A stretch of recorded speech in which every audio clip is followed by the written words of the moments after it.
Stifler's I my. already hear you with your boy Bumbo Diamond. Oh, the world, stop bumping the table, my friend. It can't be shit.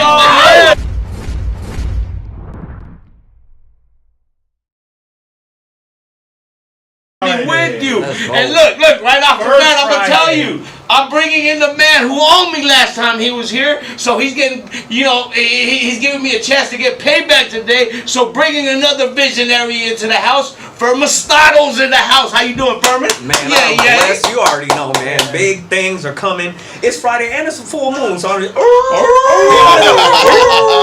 know, man. It's wild out there. That's what it is. It's wild, but it's a blessing to be here. You already know. You already know. Yes, It's going to be boxing banter. It's going to be great. Introduce yourselves. The one and only great one. Phoenix born, Phoenix owned, Phoenix everything. You already know. Let's go. I think he's from Phoenix. The great one's from Phoenix. Talk to him, bro. Well, you know myself. I'm Furmastodle. Furman Alfonso Newby II. If we're Getting technical. you know what I'm saying? Government names? Yeah, the government. But no, man, I'm excited to be here. I got my brothers in boxing, man, and it's just a blessing all the way around, up and down. Let's go. Yeah, so it's your boy Valley of the Sun. You can find me on Instagram and Twitter, also known as Jerry Original LP. I love me some boxing. Valley of the Sun. Love me some boxing, and that's one thing that me and my brother Furman got to talking about. And now he's not just a friend; he's my brother. Man. And he's just my dark-skinned brother. But we both brothers in Christ. Brothers in Christ. And I'm glad he's here today. I'm glad Josh is here. The great one is here, and my boy to my left, the man. The one and only, the one that started the 4luvofboxing podcast. We can't leave him out. The silverback. Yo, what's up, boxing fan? What it is, what it do? It's your boy Rob, Mr. LP, representing that 4luvofboxing like I always do. And of course, many of others, LP, hustling ambition, the list goes on and on and on. We be hustling and bustling, but we got Cinco de Mayo fight weekend, man. Let's get right into it, yo. Let's go. Go to Mayo? Wasting no time. We're wasting no time because we're going to get right to it. I believe that fight card may be beginning by the time we're done transmitting today on the radio. Listen, Nakatani and Monster. 3 in the morning. 3 in the morning. 3+ in the morning. So we talking about 6 hours from now. They're gonna be throwing down. Okay. Man. 32-0. Okay. Listen. So hey, real quick before my boys and y'all get breaking down. And I'm sorry, I gotta jump in there, man. But man, shout out to DAZN. DAZN's putting an all-day telecast on. So there's another fight card from the UK in the middle of the two monsters. Oh, so you got Inoue on at like 3:40 Arizona time. And that's on DAZN. And yep, it's on DAZN. I didn't even think about that. So the Japanese monster, Inoue, and you got like top. My pick on top of the world. You got two top 10 fighters in the pound for pound performing tomorrow. Yeah. And they both have a monster moniker. AKA the monster. Inoue Nakatani early in the morning, 3:40 Arizona time, and then about 11 a.m. Arizona time, we got a fight card from the UK. Okay. And then at 5 o'clock p.m. Arizona time, you got the David Benavidez Zurdo pay-per-view. All day boxing on DAZN. Shout out It's gonna be Ric Flair's to the new home of boxing. Yes, sir. DAZN. I've been a loyal fan with him, man. Got number love for that. That's dope. I love that shit. Yes. Let's get to fight day tomorrow. Predictions, picks, banter. Hold on. Let's get it going. We got Furmastodle in the house. Furmastodle's in the house and he had to get himself comfortable. So that now that he's comfortable, no, you know what? I was too comfy. Now it's game time, baby. Yeah, it is. We leaning in. Hey, just wait till he turns his hat backwards. Yeah. Listen, There's levels, Jerry. Come on. There's levels. Yeah. Buckle down and Shit. kick it. Monster Inoue is kicking off this time. This time last year, we were speaking, and that was the man that saved Cinco de Mayo weekend when it came to fighting. Last year. Okay. Man, he stepped in versus the biggest threat he's ever fought with. No doubt. Y'all tell me what's going to Well, happen. Man, I'll with the give you my biggest pick threat at tomorrow. the end. Yes. Yeah, Nakatani. Who he Listen, said at the time, Nakatani's another top 10 dude, pound for pound himself. He's actually the top 10 pound for pound fighter. Top 10, bro. Respectable. Very respectable. Undefeated himself, has moved up 2 weight classes himself, and been a belt collector himself. Tell me why I shouldn't be worried, and tell me why Monster's going to come through. Because I'm telling you, I'm questioning it, but I think there's some banter out there, so let's hear what y'all got to say. I'm going to tell you why Nakatani's going to come through. Oh, That's what I. Wait, what? Man, So, he's making Guapo Damas nervous. how, when? Yeah, let's get to it. Go ahead. So this is only Nakatani's second fight at this weight division, which in a way has ruled for many years, right? But he's the smaller of the two fighters. Nakatani's got a couple inches on him, so I think he's going to use those couple inches to his advantage first off. And he needs to. If Inoue continues to fight the same style that he's been fighting the last couple fights, where he leads in and he rushes in and gets caught, Nakatani's left hook is dangerous, bro. This is the guy you can't mess up on. Bro, one mess I up, you're doing remember during amount, during the bubble, and Top Rank had fights in Vegas in the bubble, and that knockout that Nakatani had in the bubble, where he knocked I can't remember the Mexican, the Puerto Rican dude, and it was that straight right hand, Crazy. where it was just like a pop, and the dude fell. And wasn't like Pawua or something like that? Bro. It was who? Yeah, that was Pawua, I believe. It could have been. He was like a Central American. Can't remember the dude's name. He was a Latino dude. Look, I'm not saying. American That's already creepy. You see that? I'm glad you caught up on that. Yeah, everybody. I'm sorry. I couldn't help it. I just went to it. I tried not to. So he's trying to shake me already. All right. Back to Nakatani though. Yes. Is he has the tools. The speed advantage is going to be Inoue. Yeah. And speed is going to be talked about a lot on today's podcast. I'll let you know right now. Boxing speed kills. It kills. If Nakatani can be disciplined and fundamentally sound for 12 rounds tomorrow, he has a better than good chance of dethroning Inoue and moving himself into the top 5 pound for pound. I'm saying my upset pick from the gate has always been Nakatani, baby. You're a believer.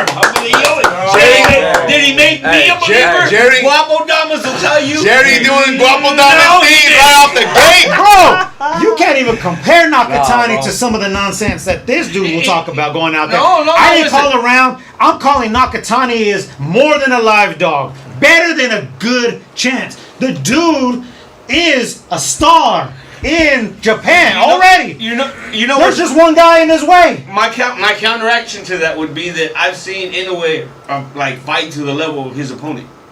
And if this is the dude who's the highest, then expect to see the highest level of Monster also. And that may be something we haven't even seen yet, bro. And if we see who does that benefit? I don't know. Benefits fight fans. But yes, benefits fight fans at home. Everybody at home, make sure in 6 hours from now you're tuned in. My own because this fight may be the fight that's going to define the weekend altogether once it's said and done. I'm not saying it will, but it could be that fight. It's that good. Yeah. You know, hold on. Yes. Yeah. If I may, like you said, Monster Inoue saved Cinco de Mayo weekend last year. He's setting the pace and the tone. Woo! Setting the bar high. Hey. So you said is he though? Yeah. He's a hard. Or is Nakatani going to set the bar? Right. For the pace? Now, I'm very curious. You see how we lean off the bat.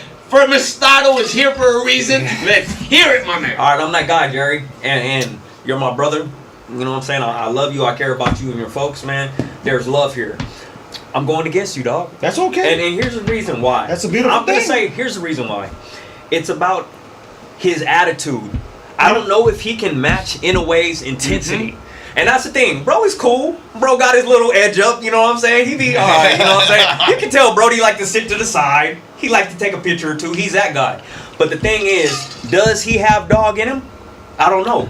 We're gonna find out. We're gonna find out. And my thing is, Jerry. You know, I like the psychology of the fight game. I love to look in a fighter's eyes and to see the decisions he makes even before he makes them.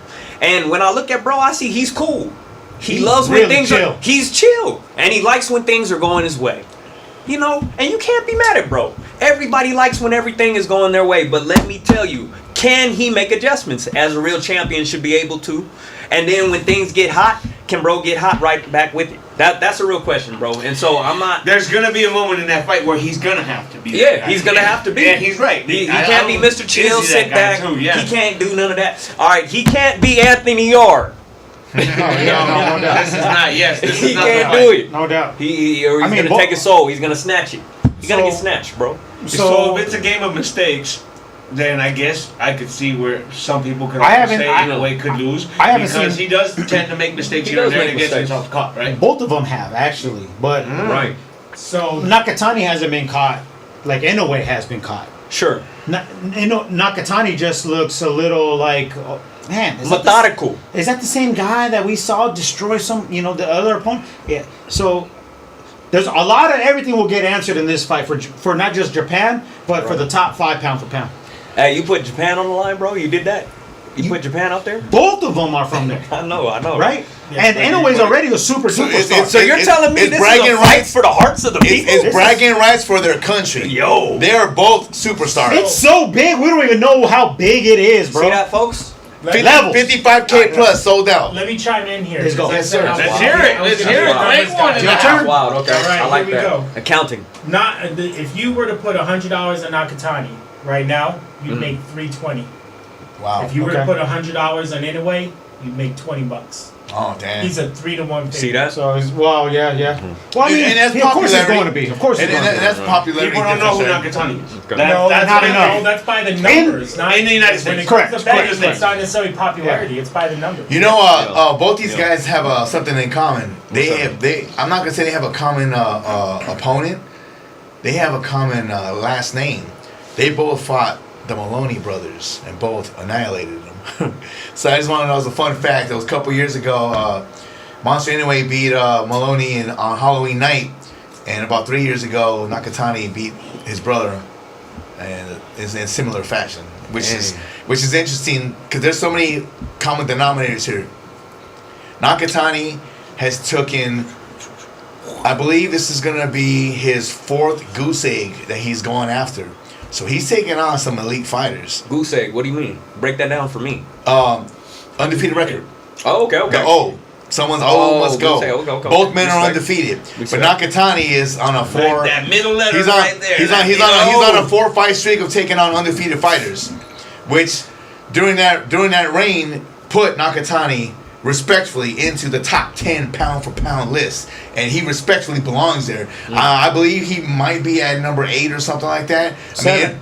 7. And in a way, in a way, is at number 1 or 2, depending on how you actually dissect who you speak to on that. He's up there. He's been on the top 3 ever since, even with Crawford was still active fighter. Both of them are from Tokyo. Both of them are undefeated. Both of them are 23-0, I believe. What's the record? They go 32-0 with 24 knockouts. Their record. Oh, they both have 24? Yes, dude. Oh, that's wild. It's Yo. I mean, even the stats. Yes, That's wild. As Okay. Mr. Valley the Sun did mention, Nakatani does have a slight edge in size, but really not that much. Why is Inoue so favored then? Because body of work. the body of work. Yeah, he's a monster. Because of the body of Stop work. it. Get out of here. Hey, I'm not Get out lying, of here, bro. I'm not, fanboy. listen, Inoue has earned the moniker monster more than anybody who's alive right now in boxing. But by the way, and for the record, listen, he's proven it by his Is style there of fight another and one? what he There's does, another bro. Boba. Yeah, David Benavidez. That's He who we was just named- mentioned. he was Hey, named so after- just for the record, Monster Inoue has been called the Monster way before David Benavidez. Okay, Yeah, no, okay, no. okay. Take that one Hey, out. I'm glad you said it. Hey, I put a wasn't pin in trying that. to knock Put a on pin in it. David We're gonna bring that back. There's plenty of people called monsters in Right. boxing. You know But what I mean? put a pin in that. Hey, David, bro, I got So you. We're gonna if put a you- pin in so that. for all you Yes, boxing sir. heads, if you could put, or do an analogy for American boxers, okay, who would you compare this to? Like a super fight like this? To America? For America? American? Or no, just Are you talking no, about a this fight is on this like- magnitude? Yeah, fight Like- not necessarily American, but mainstream boxers. How about that? This is Barrera Morales, bro. There That's we go. perfect. This is Yep, Carrera actually, Morales. But here's the- 100%. but here's So the- not American, yes. That's Okay. exactly it. That's There a we good go. comparison, but the Mainstream, thing is, it's the fight style. Yeah. Oh, now, would you say, okay. Would you say that Nakatani is more of a purist? Nakatani would be the Eric Like, Morales. Would be the Eric Morales. Yes. But here's the problem I have with that comparison. He doesn't fight like a Morales. No, I'm not comparing that. No, no, and I see what you're doing. Don't get me wrong. I see that. I see it, which I like it. But at the same time, I'm trying now. Styles make fights, right? If styles Yeah. make fights, And you know I believe in boxing. I'm a Pierce. Hold on, let me take my glasses. Yeah, there we go. The hat's gonna be turning. The hat's gonna be turning silver too. In the zone. Now arrived. Let me. I'm a purist, Jerry, and you know this, sir. I appreciate the science. I respect the sweet science. Math can't be cheated. All right. Now, who is the better boxer? And we're talking from the legs up. I'm talking footwork. I'm talking angles. I'm talking ring IQ. I'm talking, you know what I'm saying? A lot of the nuances of the game. Who would you give that to? Given their current resume, yeah, Correct. that's all anyway. Yeah. Hello. But at the same, that's why he's favored, Josh. That's exactly why he's favored. But because of the body of work. But records are meant to be broken. Okay, I like that. And so opponents and time are all in the equation. So kudos to both fighters because they could have sat on this and they could have made this fight Manny Pacquiao Mayweather late. Oh no! Okay? We it could have been that late and still be huge. Yes, right. We're getting them in their prime. But when the worldwide market needed it now, and they made it happen. So that's what I'm saying. We're gonna find more about Nakatani, I think, that we already know about Inoue. Okay. I'm gonna say that one more time. Fair. That's fair. One more time. That's We're gonna find out more about Nakatani tomorrow morning than we already know about Inoue. Okay. Even that's if fair. he loses in a hellacious battle, we gonna clamor for more because it's that good. It's gonna be Eric Barrera. Oh yeah, Eric Morales, Marco Antonio Barrera. There isn't. There really isn't. The fans win 100%, and no matter the verdict tomorrow morning, you want me to tell you both how men is win. the only way that there could be a loser is if somebody dominates the fight to such a level that the other person refuses to fight. Like that's the only way that you'd be considered a loser because if they come out and fight and just show the screen, and with their styles, no way that we're losing it all. Bro. With their styles, that would never happen. And the only time recently that I saw that happen with two top 10 pound for pound fighters when Bud Crawford dissected and dismantled Errol Spence Jr. And there's a lot of asterisks in regards to that. There's a lot of asterisks because of the whole car accident and all that stuff. But complete domination with the fellow top 10 pound for pound fighter. As mentioned, I would say I do not see that. Canelo, bro. He beat Canelo. I would say Shakur dominated Theo. He didn't beat Shakur. I don't think that I had Theo in as high level on the pound for pound list as some of the other fighters that we just mentioned in some of those fights. Because Errol Spence and Crawford, when they fought, both were top dogs. You know, top 5. Oh, I see what you're saying. You know what I'm saying? And to me, Theo was like top 15. And it's different here in the States. I was gonna stall you out. It's different here in the States because boxing is not that popular as opposed to all the other mainstream media platforms that they keep pushing all these other sports and stuff. But in other parts of the world, aside from soccer, the only sport that comes close to the popularity in most countries is boxing. And they treat the sport as high echelon that, and they treat the stars of the country in that caliber level. We're talking about where one guy One guy fills stadiums. We're talking 55, 60, 70, 80,000 people in attendance to see their star. That's craziness, man. And these guys packed the Tokyo Dome 55K plus, bro, and they sold it out. So hold on. Look. Round table. All right, no, you know what? Go ahead, bro. You sure? I've been talking a lot. Go ahead. You sure? Yes, sir. Okay. So do you think a mega fight like Joshua, Tyson Fury would be huge? Yes, it would. 110,000 and absolutely. It'll probably it'll be over 90. Absolutely. No, you want me to tell you something? That would be a comparable fight to the Nakatani monster fight because the nationalism that's heavyweights, and the nationalism would be so big. This for fight, fighters that you pulling in. This fight is that big. No, let me tell. This fight is that big. Well, let me tell you why I would say I'm not arguing it. He's arguing it. So from working in media and the right, of course, yeah, respect. We know Anthony Joshua, and we know Tyson Fury. He's got a TV show.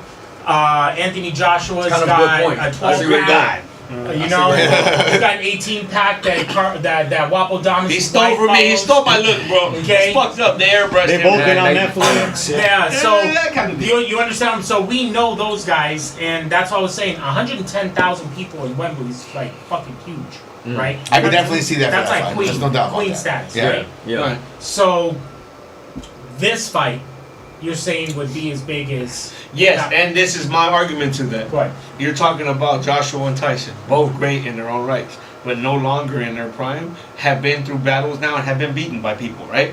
Now, you take the counteraction of the pop culture effect not being there for Monster and Nakatani, but you add the greatness effect of being there because neither one of them has ever been beaten. So now you're taking two dudes that are primes and are top 10 fighters, and for the record, Monster could be at 1. I'm just saying, Ukrainian supporters will tell you otherwise, but some people will tell you that Monster is at number 1. I'm one of those people that leans that way. So, you know what I mean? He's in that argument. And Nakatani is top 10, Yeah. and when I say top 10, he's top like 6 or 7. He's 7. He's 7. Poking Okay. right there. So- you know what I mean? so the thing is this, too. That greatness makes this Right, fight right. to But here's the thing too. Both AJ and Tyson got their own respected following and crew, and they are popular. They're globally more noticeable and known than these two that you mentioned. You're right. But here's the difference in regards to that. The world doesn't revolve around the United States. Boxing is a global sport. Global. Valid point. Okay? So these are two Asian fighters. Now let's be realistic here. I'm not trying to, but I'm gonna break it down. You want to break down numbers regarding the statistics, regarding the type of the people that are on the planet. Don't bang on them, though. Asians are pretty high populated here on the globe, my guy. And these two guys got that market on a fucking chokehold. Not just in Tokyo. Now, where are they fighting? Asians, You said back they're in fighting Tokyo, the Tokyo Dome, and it's sold Yeah, out. they're going to do the same thing that happened in Britain. It's with sold the out. Arena being crazy. And it's sold out like that. Crazy. That's what's It's gonna be sold seen out there. like that, man. The So difference is it's the hottest ticket in town for tonight. Well, yeah, tonight because right now it's going down. Listen, People are getting the ready. card starts in an hour. People are getting ready to go out and have a freaking good time and enjoy the fight You over think there and it's there. bigger than the Benavides fight? Yeah. Wait, Even though you're not in the American As far market. as going, No, I'm going somewhere. You're- I'm glad that you got Again, that. global. Listen. Hold on. I in no way intend to make this sound in any way negative towards David Benavidez because I am from Arizona and I support him to the fullest. The reason why is because David Benavidez has even less mainstream appeal historically than these dudes. Now, entering this fight though, it's not because that David Benavidez now has more popular culture appeal than he has ever had before, and now his fight's gonna be bigger than. And even not by his fault either because he's been kind of like sandbagged, put to the side. Right. People avoiding him. We'll get to this argument later on when we're covering Yeah, the yeah, fight. for sure, for but sure. I literally had told these guys that to me it is a must win for David Benavidez. They don't seem to think so, but to me I think that it's one of those fights that he must win because he's on the cusp of blowing international. Well, you're talking about for Wait, what he wants hold to on, do. time out. What it means. For what it means. Yeah. And we'll touch Let's that circle later. back. We'll Let's touch circle that back. later. Let's circle back. We're diving into it. That Yeah. topic is about 30, 40 minutes away. Let's get back into the root of I things. got a follow-up question. But let's get back to the root of things. Follow it up. So my follow-up is for each fighter, what does it do for Nakatani if he wins, and what does it do for Inoue if he wins? So I think it's an easy answer. It's because Nakatani upsets the apple cart. He then becomes the same status of Inoue in Japan. In the American market, they already know about Nakatani because he signed with co-promoter Top Rank. Both of them actually are.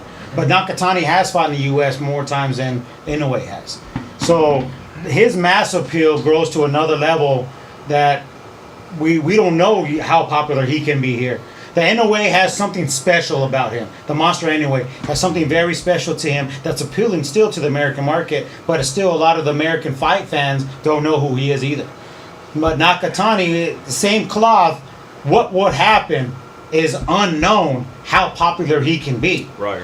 But we know already. Listen, and that's the crazy effect of it. For Monster, though, He paved the way. He paved the way. For Monster, though, I literally about 2 minutes ago said some people may have him at 1, maybe, or you got to be extreme to be there. But you may have him at 1 because he's in that conversation. I'm one of those people, right? He legitimately becomes a person you could take at 1. without needing to go any kind of asterisk No to argument. it. No, Yeah. because then you can now make a argument on his behalf. beat a and pound for go, pound yes, elite fighter. that he's at number one. You can legitimately Because make he's already on the list. So He's you already can already make and that the argument. only Now you can take it over the top and knock that shit off. Oh, there is But no here's argument. here's what's crazy. Here's what's crazy. This is what I see for Monster regardless. I think he's on the same level, and I'll use this as an example. I just watched this fight 2 nights ago. Lewis and Leary? No. Mayweather and Haddon. Oh, okay. Oh. Haddon lost. There's only one. It didn't matter. Yeah, It didn't matter. And I'm starting to think. Fan base. That's what I'm starting to think with Monster. I think he's at the point. Yeah. Right? Yep. Would you say so? Yep. Yeah. You're And you know hitting what the makes that nail even more right in the head on beautiful that, and bro. more beautiful for us in that personal connection? Whoever wins, Nakatani or Monster, they're just holding those belts for about 2 years. And Jordan Martinez knocked them all out. Bam! Shout out to Jordan Martinez. Charlie, bro. No, you're wrong. no. Yes, I I'm say- telling you, bro. Jordan Martinez gonna go knock either one of them. By the end of the year, Jordan's on a mission, Wait, bro. hold on. We ain't talking about Martinez is Bam, on a bro. mission. Well, Bam's not in the we right will same talk division, about though. him, but for the sake of this conversation, But he's not in the same division right now. No, he's not. He's not right now. Yeah. But I know everybody wants him to move. Yes. I want to see that. Yes. That'll be huge. Yes. bro. Yes. Hey, don't forget about my dude Shushu. I got one important other comment to make about Inoue Nakatani. Okay. And I'm going to piggyback off of Josh's question, because what happens if either one of them wins? Like, what's the greater outcome? Well, this is what would be great for the sport of boxing. Nakatani does Valley of the Sun a favor and comes out victorious. And an amazing back and forth tussle. To the point where it's a split decision victory for one or the other. That close. And then run it back. What makes the most money in boxing? Yep. Don't rematch! Rematch. Oh yeah. Run it Bro, back. can you imagine Okay. how much bigger Right. that fight would be if we get the fight that we all hope for tomorrow, which has every potential to be. You said Nakatani's 3-1 underdog today? Take that bet. Take that bet. Don't bet the house. Bet some extra change if that's your game. I'm saying Nakatani is more than a live dog. Oh, most definitely. Take him because it makes the most business sense going forward. We've seen these matchups before. Not saying that it's going to be any kind of a fluke or there's going to be any kind of shadiness going on. But Nakatani's going to rise up. He's going to provide this man and everybody else that don't know what he could bring to the table some clarity. Well, listen, speaking on the clarity of it, Jeff running at home listening in says that his dream is to see Monster and Bam eventually go at it. Yeah, of and it course, happened bro. in AZ so he can attend. And you better believe it. That takes place. Man, you know 4Love Boxing will be there ringside, baby. So look, if the same thing happened, anywhere. the same thing happened, right? That means that they're going to fight a rematch later this fall. Hey, like Times Square, but And that's perfect timing for Jordan. Because Listen, and Jordan Martinez just weighed in himself, and he says he gets both of them. They both face him. He knocks both of them out. So Jordan will take anywhere. that's what you're supposed to say, Jordan. Fina I like that. Getaway, let's I like go. that. I like that. So look, Yes, sir. this would be the Vida. potential to where Jordan keeps beating these fools. I drafted you, right? Jordan. And then Nakatani and Inoue keep battling it out themselves. Let them knock the snot out of each other.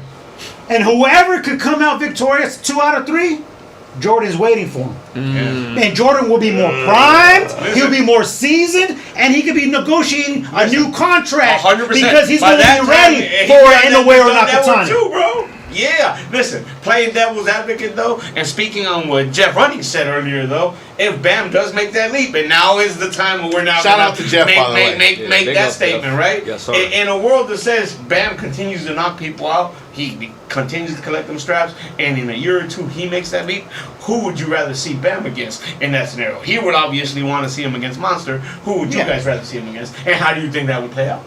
Ask me tomorrow. That's Ask me next week. Yeah, a little Ask me premature next question. you know, but next respect Jeff. As a matter of fact, go Next ahead. Friday. That's Okay. it. Tell them. Everybody and anybody, tell a friend, family member, Theo, a Sancho, everybody, next Friday, right here on the Both Boxing sides. Podcast. Episode 100. 100. Next Friday. All the way. It's going to be a good time. 0. Come join your boys next week, and we can talk about that exact question and many more outcomes on this big fight weekend tomorrow night, May 2nd. At episode 1, it was a show of banter with 2 experts and a clown. At episode 100, it'll be 2 experts and 2 visionaries in the house. That's what it'll be. Yes, sir. Wait, that's already bold. Hold on. But real Yeah, I quick, know. What am I? You're always a great one. The great one is always the great one. He's by himself. Hey, real quick, guys, if you want, so real quick, I want to give a quick shout out, because I just got the notice. So I was expecting a nice little surprise nugget for us to actually join in on this. But shout out to Coach Omar, Prolific Boxing. Hey. Yeah. Shout out to He's not going to be able to make it tonight to join us, but respect to my man's. Yes, sir. He had a late class and stuff, and obviously he ran a little late and stuff, and he can't knock it. You know, he's doing the thing, man. And respect to you. If you guys are in the South Phoenix area, just north of Southern, for Central Avenue on Central, he's prime time location, man. Brick and mortar gym.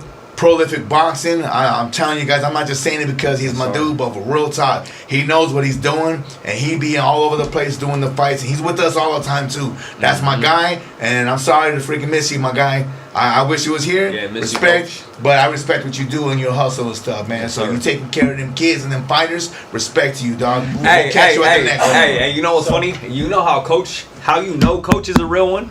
I like when he tells a story, and he's like, "Oh yeah, cause." And he stands up and he starts. I'm like, oh yeah, It's in him. He's an active coach. He's active. He's the coach who's gonna tell you what you're supposed to do, and then get in the ring and actually fucking show you, man. To be young again. Hey, Coach Omar, Prolific Boxing, teaches kids of all ages. He teaches adults. If you want to reach out to him, you can find him at Prolific Boxing on social media pages. He will come to you for private lessons as well. Oh, word? So if anybody is interested in wanting to do any private boxing or getting your kids into the gym with a very positive and very clear boxing coach, no bullshit, reach out to Coach Omar at Prolific Boxing. Your first session is always free. Reach out to Coach Omar. Prolific Boxing.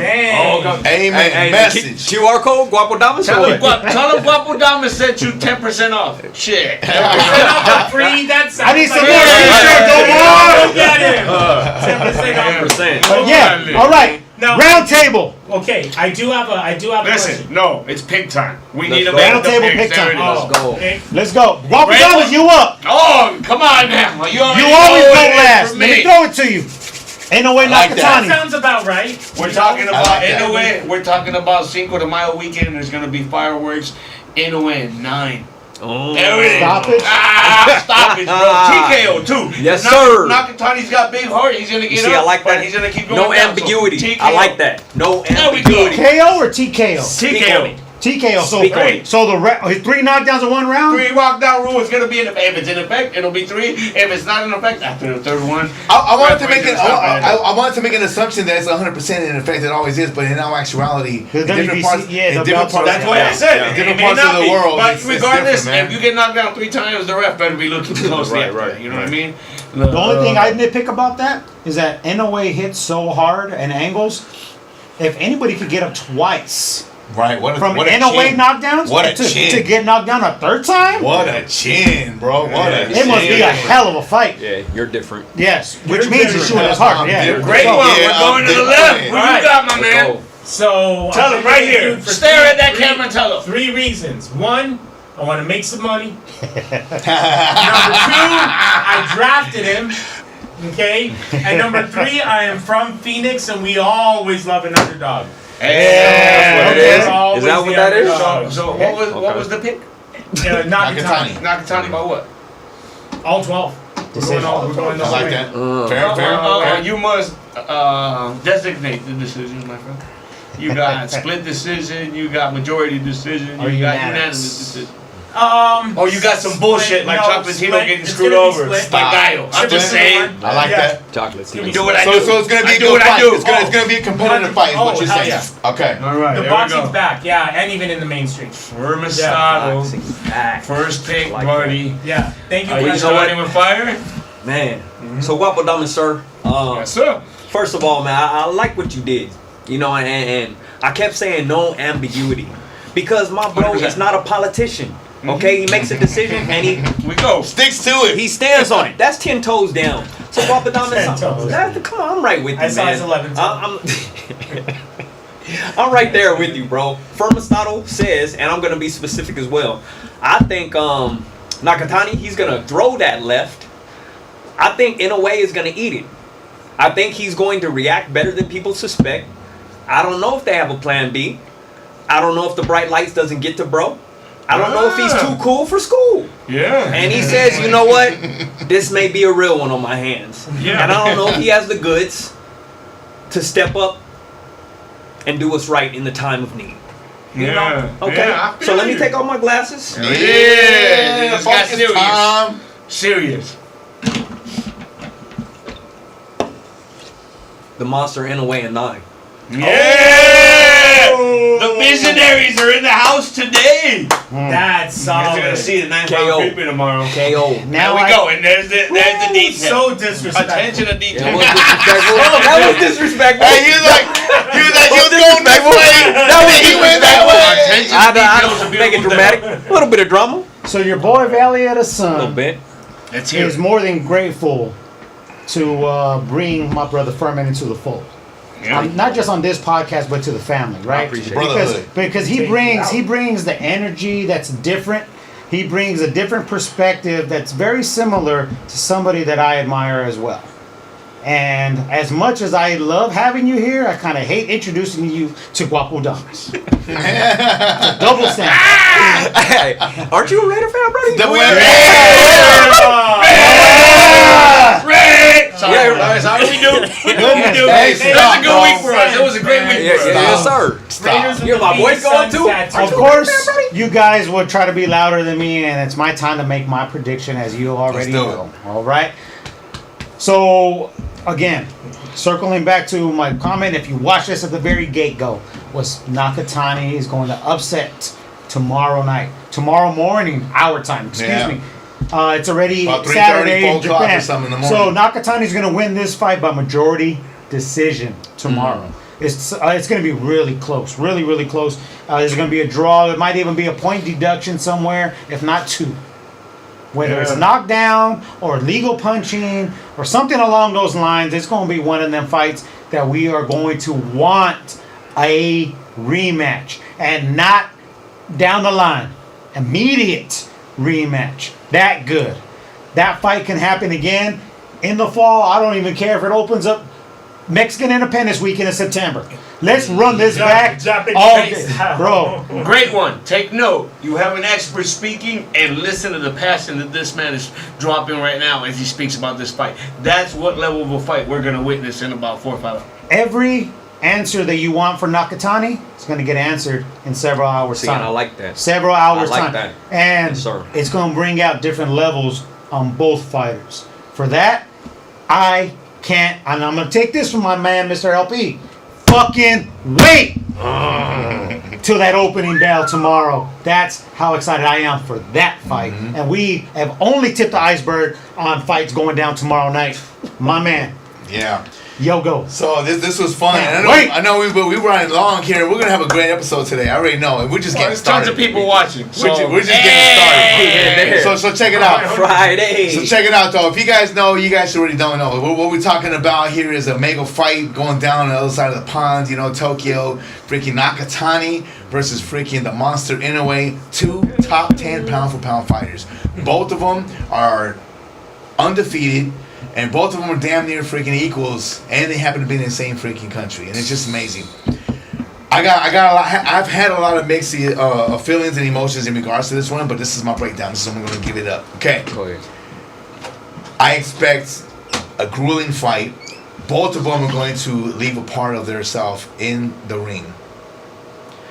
Monster Inoue since the Luis Neri fight, has shown signs of him slipping.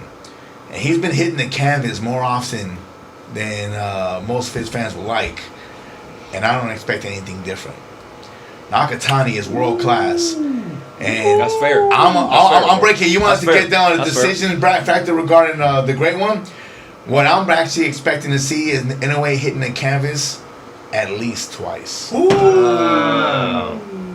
Yep. Dude, let's go. Hey, but what's the Now, here's the thing though. Let's talk. So Monster Inoue has Tito Trinidad. Monster Inoue has proven has proven legacy, has proven chin, has proven skills.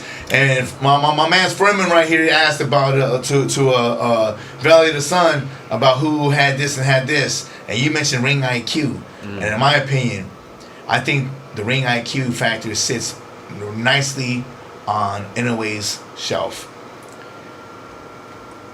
Nakatani's fresher. Nakatani's a little bit younger.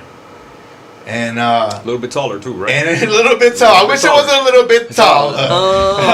Hey, shout out to Stilo, man. Yeah, but so the thing is this, so he's gonna catch him because it's just expected at this point in his career. Yeah. But Monster Inoue has proven the world-class caliber fighter that he is. He's not gonna fold under pressure. He's not gonna get shaked up over some shenanigans that goes down in the ring. He's gonna bounce back and he's gonna come back strong. And that ring IQ is gonna get him through victory. And I also see him returning the favor. I like that. I don't think it's gonna be twice. I think when the time comes, he's going to dissect him and break him down. There's going to be a lot of body shots because again, more body. Nakatani is a little taller and he's got the freaking canvas for the great future Hall of Famer Inoue to do his work. My pick in a grueling, fantastic fight, Inoue late stoppage, and I'm talking about. I don't think Nakatani is going to get off his knee. I think the body shots are going to be too much for him. And I'm going to say round 10, stoppage. Not TKO, KO. He's going to get the count out. KO, baby. But the fight's going to be the fight's going to be so epic and great that the fans and everybody's going to have to want to see it and run it back, and they will. Guaranteed. Jerry says no matter who wins, we're eating crow tomorrow. No matter who wins this fight, I don't expect a blowout on either side, man. I don't, because they're both great fighters. No matter who wins, it doesn't matter. They're going to run it back because they're both going to give it their all. And if you know anything about the culture of where they're from, there's this serious prideful individuals. And these men showcase that in the ring every time they step in the freaking ring, man. I'm telling you, it's gonna be epic. And I expect the rematch to happen. To get his flowers, bro. I expect the rematch to happen in the same place. Look, we gave plenty of great coverage for this fight. As we're closing out the argument with it, it's funny that we had brought Jordan Martinez up in the conversation earlier. He actually weighed back in and he actually said he'd rather go for Bam first to see which fighter would want Monster later at a greater level. That's a great fight. That's a great fight too. But I'll take it there too. Will Bam go up to 122?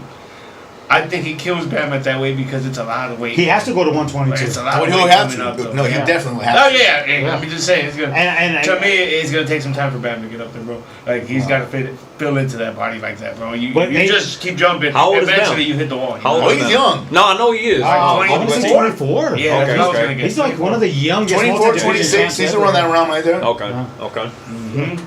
But Jeff Running said he 100% agree with Robert that he can't pick against Inoue at all at this point in his career. Well, that's understandable because we've seen the body of work. Proven. That's why I'm saying I can't wait till Nakatani gets his flowers. Yeah.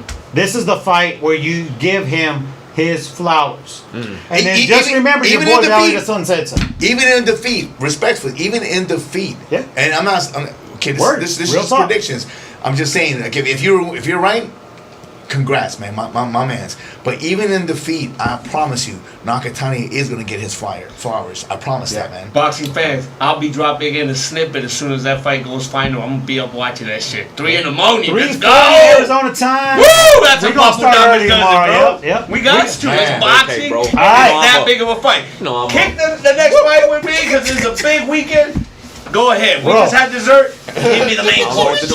Give me the main course. You know that's where we're going, and that's an hour conversation. Let's talk. So let's get to it. Where are we at right now, if you don't mind me asking? We're 45 minutes All in. right, So let's like I go. said, it's going to be a All long right. one, but y'all Get enjoy right it. to it. We just Cinco had de Mayo dessert. weekend, We're as not my gonna brother break. Mr. LP has pitched, is No, one bro. of the No breaks, two bro. biggest boxing weekends of the year. Tomorrow, live from Las Vegas, the fight capital, David Benavidez, El Monstruo Mexicano, versus Zurdo Ramirez, Gilberto Zurdo Ramirez, for the cruiserweight WBA, WBO World Cruiserweight Championships. This will be Zurdo's third defense, if I'm not mistaken, of the cruiserweight titles. Man. He's been at that weight for a while. into that Yeah, weight yeah. nicely, bro. And that's It is. exactly why I'm bringing that up. Okay? Mhm. And David Benavidez is moving up from light heavyweight, 175 pounds max, to go up 25 pounds max to fight the champion not named Jai Alpataya at cruiserweight. We'll talk Thank you. about I Jai. thought you were going to go there, but We'll no, talk yeah. later. Jaya. We'll talk right, about right, Jai right. Alpataya Yeah. later if he comes back into the conversation. For this fight, Benavidez Zurdo, Mexican, American versus Mexican on Cinco de Mayo weekend in the great US of A. Fire. The only country that loves Cinco de Mayo. Doesn't get any bigger than Fire. that. Hey, that's a fact. Only Hey, country. that's true. For no Really? stupid reason Yeah. other than margaritas. All right, so And we have, Coronas. we have a decent undercard. Let's cover the undercard real quick Go and for get it. to the main course. Do not even make picks with detail on the undercard. You can say Okay. win or Go, lose go, or go. whatever, but don't Oscar make details. Duarte, also from Mexico, was supposed to fight Richard Hitchens for the IBF junior welterweight belt on the Teofimo Stevenson undercard. They're fighting on the Right? undercard. And Hitchens got sick the day of Yeah. the fight. And pulled out of the event. Duarte was stuck with no payday. It sucked for him. They put him on the Cinco de Mayo card. He's fighting Angel Fierro, Fierro. who's known for fighting Tank. Esau Cruz. Pitbull Cruz. Oh wait, so Hitchens pulled out of this one? He pulled out of the fight with Stevenson and Lopez. Correct. And So, but he's not and fighting him Oscar on this Duarte Hasn't who had a was- fight. So, hasn't had a fight since got added to this card. Duarte, Oh, so they okay, didn't throw. okay, They yeah. didn't throw in a last minute replacement. It's just He didn't fight. we He didn't had fight. a conversation about He that. didn't fight. I'm almost positive you were here. We're talking about the fact that they go through all that work Yeah. and To make the expenses weight. Yeah. and expenses to get ready to fight, and the day before the fight Zero Yeah, income. that's not right. Yeah. pulls out, It wasn't right. and And he so gets no money. Golden Boy Promotions promotes Duarte, who's also promoting this fight tomorrow, who's a promoter for Zurdo tomorrow. Got Oscar Duarte on this fight card. It's not a bout on the line or anything like that. It's a stay busy fight for Duarte, in my opinion. Okay, Angel Fierro, Yeah, yes, cool fight, bro. he can fight. Okay. But one thing that Mr. LP is going to hate right now, what I bring up, is he's a weight bully. He did not make weight for this fight. He weighed in today 3.5 pounds over. That shit's stupid. 3.5 pounds over for a 140 pounder. Not for the first time, but this is now multiple times. Oh yeah.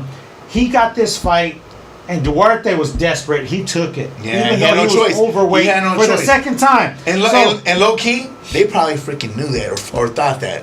They were not going to take a disadvantage, and they want every advantage. So Angel Fierro don't win this fight if he came in 10 pounds overweight. Oscar Duarte is on a mission right now, bro. And if you look at him, the dude is fucking chiseled. Like I've never seen another Mexican wear 140. He looks good, and he's ready to fucking put a beating because he's tired of waiting. He's hungry. He wants the next step. He wants that level fight. Fierro is just going to be another stepping stone. If there's going to be a knockout, this fight card, it's Oscar Duarte.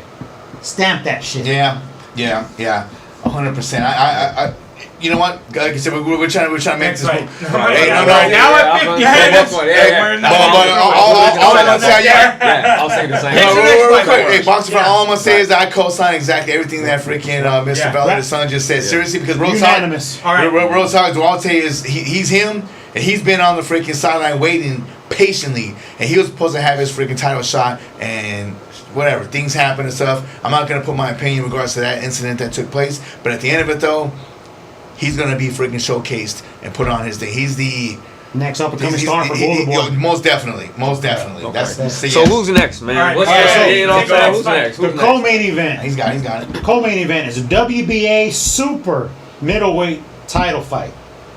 Rescindes, who won the title, open title, versus Caleb Plant. Oh. Yeah. So he defeated Caleb Plant. And whooped his ass, bro. My goodness, he whooped him. What's the weight on it? 168, super middle. That's beautiful. It's for WBA. Lester title. Martinez next victim, whoever wins. Well, Lester Yes. Martinez needs to hold a full belt, not an interim belt. That's why they're the Okay. victim. You can't need to give him a shot. How about you mention him when he does that? Yeah, he gets All right. Canelo next. So he's not on this fight card. Rescindes is, and he's a young, up-and-coming boxer out of PBC. He's their guy. And Jaime Munguia is his opponent tomorrow. What? Jaime Munguia has been around the block a little bit. Hell, he Yeah. has 2 losses. He has like 40-plus wins. Who's his trainer? He is working in For the this Canelo camp. He's in Canelo camp for this the one? Canelo camp. Your boy Canelo Alvarez is going to be in Gonna be Vegas ringside. supporting Jaime Munguia tomorrow. Really? Gonna He's be going to be ringside. at the David Benavidez fight. Hey, if you can't beat him, join him? Right? So that's another little snippet too, you know. But his thing is he who you talk to will determine, is he there to watch the main event, or is he there to support his fighter and his fighter only? Are we going to see Canelo Alvarez sitting in the seat ringside During the main event. That's what I want to Interesting. know. That's a really Now I good- would that's a answer really those good question. questions without having to answer the question. Man, we know what time Ask it is. the man. question. We know what time Nah, it is. man, We know what it's time a it is, question. bro. David was asked It's that. blown away. Yeah, David was asked Blown that away. today at the weigh-ins, and David's response was simple. He said, I've been to a Canelo fight. Why wouldn't he want to come to my fight? Like, yeah, you could throw any other, but he's here now. He's going to be at the fight tomorrow, and that's great. You know, that's all I got to say about that. So yeah. It's beautiful. Yeah, Benavidez a beautiful answer, man. Yep. Yeah. So Benavidez has been on his P's and Q's this week. All fucking week. And we're going to get off Rescindes and Munguia real quick because it's a super middleweight fight. It could be a snoozer of a fight, but it could be a banger also. I see Rescindes as what Munguia was 3 or 4 years ago. Ah, man. That's how I see Rescindes. He's waiting for an opportunity to kind of get to the other level. Well, he already did. Munguia, He really did. He He's not there yet. he beat the hell out of Caleb Plant. Yeah, He's just that's waiting that- for that big shot. Yes. yeah, and That's a Caleb Plant that was way too many miles on this time. that's post I'm just- Canelo beatdown. That's post Benavidez beatdown too, right? Caleb Plant's a good fighter, but he's taking some. He's taking great some. fight, man. God, I- yes. Yeah. Yeah. I he did. still got Caleb Plant high in my freaking list in that No, division, man. me too. The Duke of Me Box, too. bro. He's Wow. a hell of He a can. boxer. He can. Maybe he should fight Martinez. Lester Martinez? I love that I fight. would- I love that so fight. do I. Tomorrow, make that fight. Sheik. Go ahead, my man. Sheik. So Jaime Munguia, we'll see what he brings to the Move on, table Greg. because he hasn't leveled up. Not at all. Munguia has not leveled up. And that's why I asked who's his trainer. Yeah. I liked when he was in the Morales camp. Yeah, I like that. and that's I like- interesting I that like you how say he that looked. because I don't know what that falling out was about, but he was undefeated with Eric Morales. They I'm might have just had saying, their bro. first loss, maybe, or it was a close decision or something, but I don't know. Something went down. Yeah. Something went down. It was the Some other Alvarez stuff. fight. That's some other stuff. Was that what the last? And then, Yeah, and then it was the and Alvarez fight. Trainer always gets blamed. Right? It was the Alvarez Right. fight where he, basically Canelo carried him.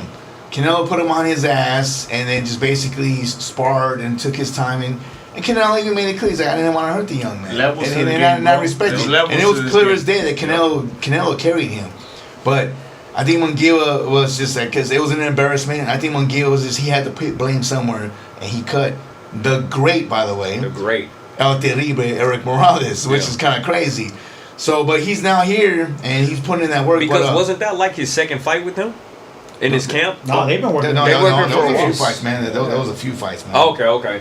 Yeah, they're both from Yeah. Tijuana, I think, or They both had the same had a countryman. few fights, Okay. and then shortly Yeah, I after like that, the way he fought. he took on that man. Oh yeah, the Frenchman. He's a French. I Yeah, the know Frenchman. he's European. No, he's from France. Yeah, yeah. but yes, And he smacked him Saras- up in Mexico. It Yeah. whooped his ass actually. Oh, yeah, I remember that. Yeah, He I completely remember that. dominated him, but he Remember. ran it back. It was some and- random cat, too. And he ran I it back, but remember if that. I'm being honest with Yeah. you, I wasn't really impressed. Munguia's just not looking good, man. And He I hasn't don't know leveled what up. else you- But anyways, let's carry on with the picks and stuff. But yeah, I got Rescindes and the stoppage. I will take round 8. Munguia doesn't belong in there. Not with this guy. Like you said, he's hungry. Resendez is freaking on one, and after it's about what you did last. And Munguia has struggled the last few fights, and Resendez, look, he's on his way up, big time too. That performance versus Caleb Plant was absolutely freaking spectacular. I mean, yes, I understand what you're saying. Yes, maybe a shop-worn Caleb Plant because he's been in 2 absolute beasts in that division. But nonetheless, so Caleb Plant is him, though, man. The dude can fight, bro. I got numbers. He struggled with Trevor McCombie. I'm just saying. That's what Caleb Plant. Yeah, but he also showed the dog. But he also showed the dog in him, though, man. I wouldn't say he struggled. I wouldn't say he struggled. He started off a little. Yeah. He started off rough. But there's nothing wrong with that. But what did Caleb Plant do? He adjusted. He bit down, and he fucking took him out, bro. You're struggling here. You're really gonna struggle here. No, fact. Here's my thing. All right. Let me get my pick. All right, go for it. So you can go ahead and go next. But Resendez, I expected clear, dominating performance. He's gonna shine. Munguia does not belong, and I mean it's a great freaking co-main event for Cinco de Mayo weekend and stuff. Two Latinos again going at it and stuff. But real talk, Munguia is gonna get outclassed. Do I see a knockout? No, but I think it's gonna be a clear. I think it's gonna be a clear one-sided unanimous decision. I wouldn't mind to see Munguia upset tomorrow. I wouldn't be mad at it. This guy, man. I wouldn't be mad at it. Furmastodle, what it is. All right, so this is my sidebar. It's my sidebar. Caleb Plant, all right? I'm a fan. I love what you do. You're an amazing boxer, but here's the thing. Shakur said it. He said, your inside game, that wasn't developed. I didn't see confidence in your inside game ever. And then here's the big thing. I think this is the biggest thing. Caleb Plant, as a fan, as a friend, as a person who loves boxing, there were times when you needed to fight, bro, not box. I never seen you square up and say what's happening, because I know that's in you. I know you're from that. I know you're from that. But there are times when you need to go ahead and choose that gear. Take the initiative. Thank you, sir. Take the initiative, Caleb Plant. All right? You are an amazing fighter. Again, fan, friend. I think you did great things for the science, and I love who you are as a person. Even your personal story is amazing, yes, bro. Isn't it? It's man, choked up, bro. man. When he brought that title back to his freaking daughter's grave. Oh my God! Tears to my eyes, bro. Hey, I got chills, homie. I got chills. I just got choked up thinking about. That was deep, bro. That's what boxing's about. So I think there's times where you need to stand there, assert your dominance as the better fighter, as the better man, and get it cracking, bro. And you never did that. I love it. Resendez and Munguia. Thank you. Thank you. I just had to get that out. That's the sidebar, man. I had to get that out. That's all good, man. Yeah, and Mrs. Jordan Plant. Love y'all, man. You know, I had to do it, man. Hello. Hey, yeah, Munguia, bro. I don't know, dog. I don't know what you're doing, man. I don't know what you're doing. I know the only straightforward. Payday. Payday. Damn, like that? Payday. You did him like that? Round 8. Payday at 8. So you got Resendez at 8? Yeah, Resendez, bro. Wait. You know what? I'm not educated enough on either of these fighters, so you're gonna pass. I'm gonna defer to Guapo Damas. Having said all this and heard you guys do it, right? I feel the influence. My shirt's feeling kind of red. I'm looking at the camera. My beard's looking really red. The influence that the Red God is having over Munguia is gonna weigh in because it is Cinco de Mayo. The Mexican Guapo doing Guapo Damas thing. Jaime Munguia is gonna be the new champion tomorrow. Guapo Damas said it, and we're gonna do it by split decision. I think the only reason why you said that because you like that matchup for Lester Martinez more so. I am so gonna be a Munguia fan. I would love to see Munguia get that belt. But is that why? Is that why you like that matchup better for Lester than freaking Will Resendez? No, I think Lester gets either one of these guys. All right. For the record, I would rather see Lester Martinez versus Resendez after he dominates Munguia. I want to see him get both. They can both get it. Hey, Lester's at a spot in his career where right now he's about to go on that 10-fight streak. Once he's going to be in his prime right now. Once Munguia gets it, then they can come get it, bro. Once he gets it, what's he going to do with it? Real talk. Lester, there's money. I'm telling you, you have Canelo Alvarez helping there with the promotion part of it. Then throw that on Canelo and Billy undercard, bro. Oh man! There it is. I'm speaking. Man. Last time I said that, it ended up Yo, happening. I love that freaking thought process because that's a September freaking that's a 15th, mega freaking? freaking setup right there, dude. Damn. Winner gets Canelo. In a perfect world, the promotional team and everybody involved, that would be the way to They fucking better have go. their passports ready because that fight's gonna be in Riyadh. Riyadh, Sheik, make it happen.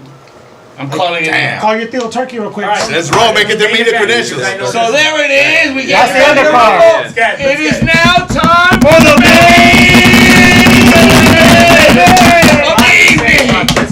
David El Monstruo Benavidez, the 2-belt champion at light heavyweight, 170-pound weight limit, 75. 175 weight limit, moving up 25 pounds to challenge the cruiserweight champion of the world, Zurdo Ramirez, Which also has 2 bouts. and He's in doing, boxing. he's doing I don't know legendary what to do Roy with my Jones hands, style. Jerry. So in boxing, there's a lot of different weight divisions in boxing. Too many, if you ask me. 100. Facts. 100. This is the I think there's largest enough. weight gap between divisions. The largest weight gap. I talked to somebody today that asked me my opinion, and he is a huge Canelo fan. He hasn't heard enough or seen David Benavidez enough to really gauge an interest or have any comments when it comes to David Benavidez because he's just watching whatever's mainstream. Okay. Rightfully so. got it. Canelo's been on plenty of platforms. This is David's opportunity to continue his trend, his path, and his journey to multiple platforms as well.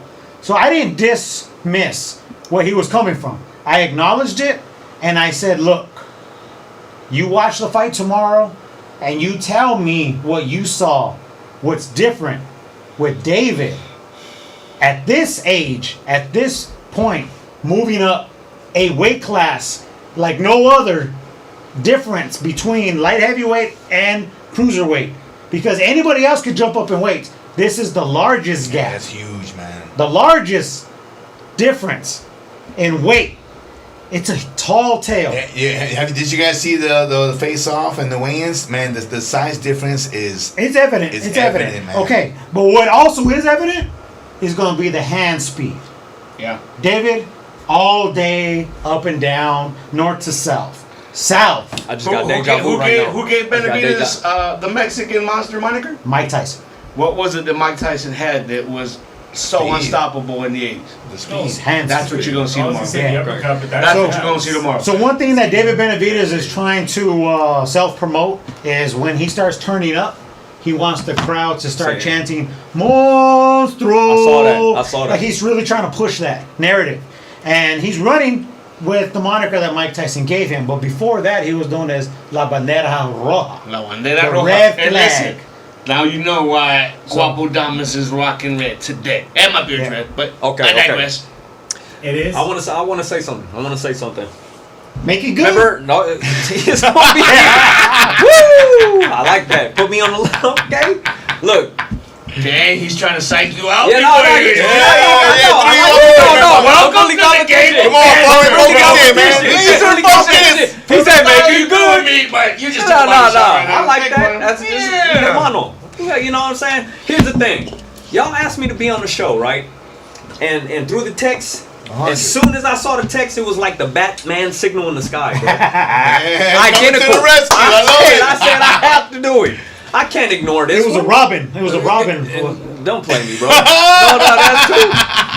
We slip those. We eat those. Yeah. This guy. I know, right? Batman signal in the sky. All right. So anyway, so I came down, man. We talked about Blank this. man. Yeah, we talked about it. All right.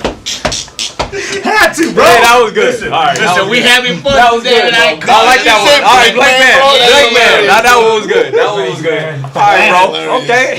Ta-ta-ta-ta. Game 5! Hey, other guy. So other guy.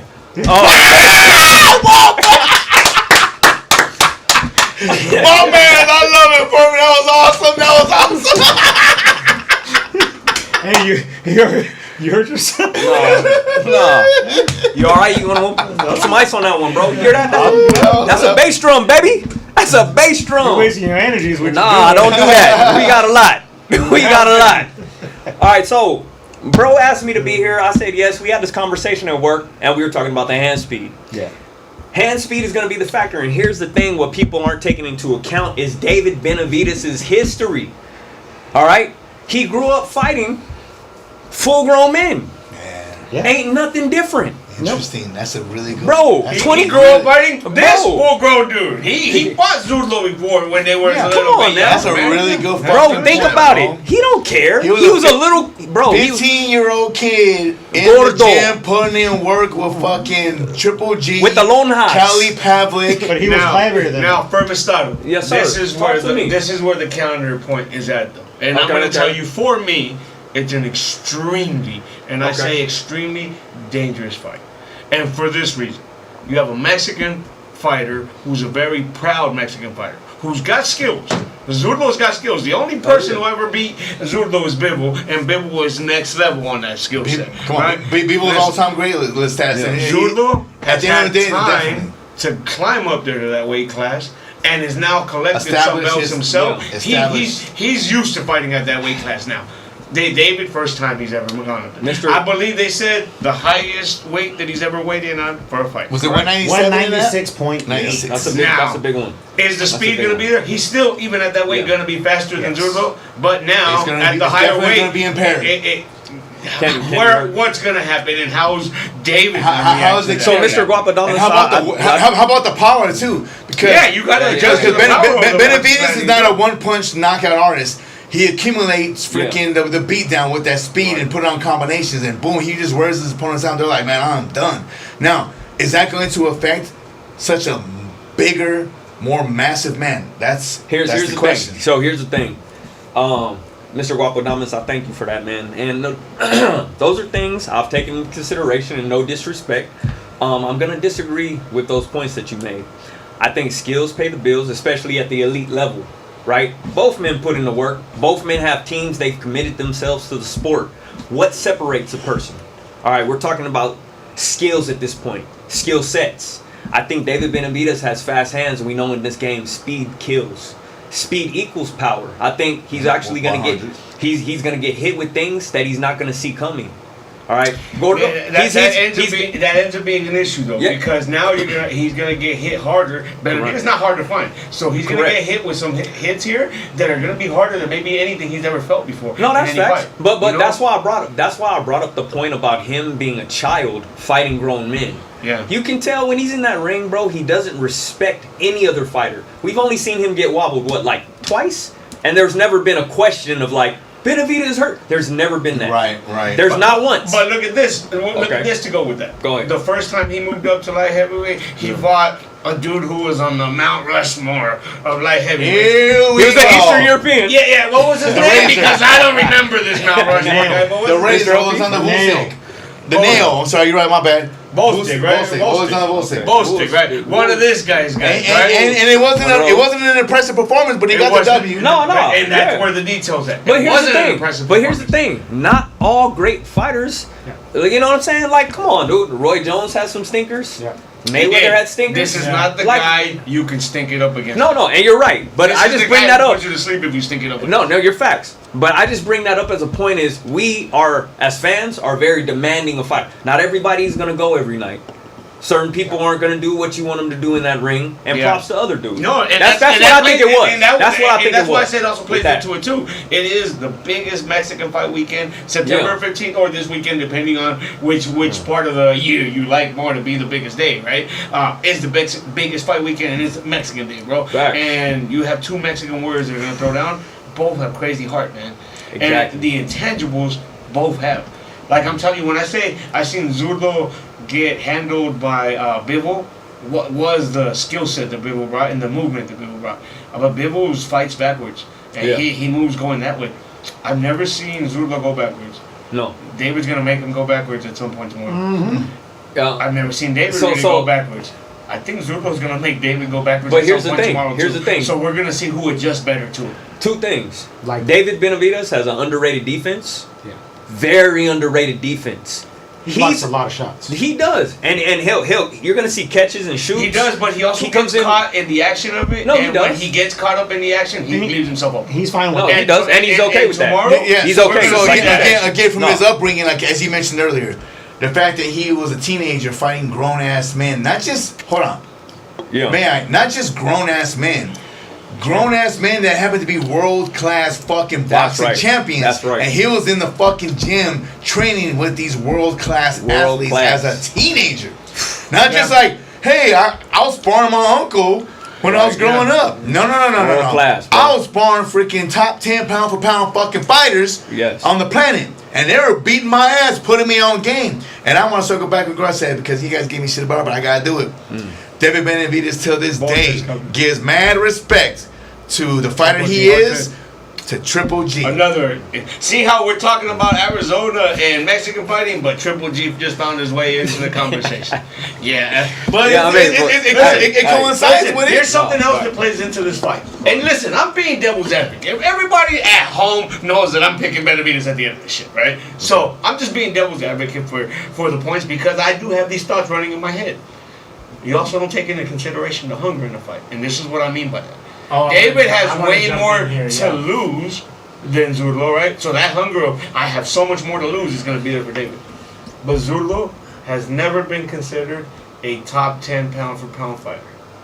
He beats David Benavidez tomorrow. He still won't be top 10. He's still not, but now he's in that conversation, and that's his path to being top 10. Because that also gets him to fight with Opataya, who we said we're playing in this conversation now. And then he beats Opataya, and he becomes undisputed at cruiserweight. This is the path. Then you have somebody there. Let me reel you back in, man. Slow down, player. For the record, the devil's not welcome here. You feel me? Talk to him, Jerry. But Guapodamas is, and you make a great point. Carry on, my brother. All right, here's the thing. Here's why I wanted to bring you back, man. You started running. You know what I'm saying? I gotta catch a tiger by his toe. You feel me? So, what you said in the setup, David Benavidez is daring to be great, right? So he really doesn't have as much to lose as you think because what happens? Zurdo wins, 25 pounds heavier. Bullshit. Champion been at this way. No. But here. Let me build. Yeah, let me land. But when everybody says that, right? Because David Benavidez, he's a real one. He's not gonna make excuses. Like let's say he's not gonna make excuses. He's gonna want none of that. Zero. He doesn't do that. Not at all. But the thing is, those are the facts. Because just as passionately as we just a second ago argued, bigger dude. First time at the thing. Those are the things that analysts are going to genuinely take in consideration. So we're talking about it now. And I agree with you. David Benavidez has a name. Listen. And he's trying to get up there. Here's So what I want to make sure that I heard you correctly. Are you saying that who's the favorite? No, let him land. Yeah. I'm not. There's no question there. There's no. His argument point. His argument let him point. land. I am. Listen. His argument point right now is only that he says that he doesn't believe that it's as big of a loss. That's the point I was making. That's the point I was making. For me, and this is what I mean by that, and this is why I tell you it's bullshit. Okay. I just told you that if Zurdo wins, that's his path to maybe eventually get to the top 10. Mm-hmm. He told you that even if he beats David, he's not in that conversation. Then David's loss would be to a person who's not in the conversation, even though he's attempting to do something that is kind of like whatever, right? Now, here's the second part of that. Who's the person who beat Zurdo? Bibble. Who would be David's biggest fight right now if he could have a fight with somebody right now, other than the red to unify the light heavyweight championship? Would be Bibble, right? Yeah.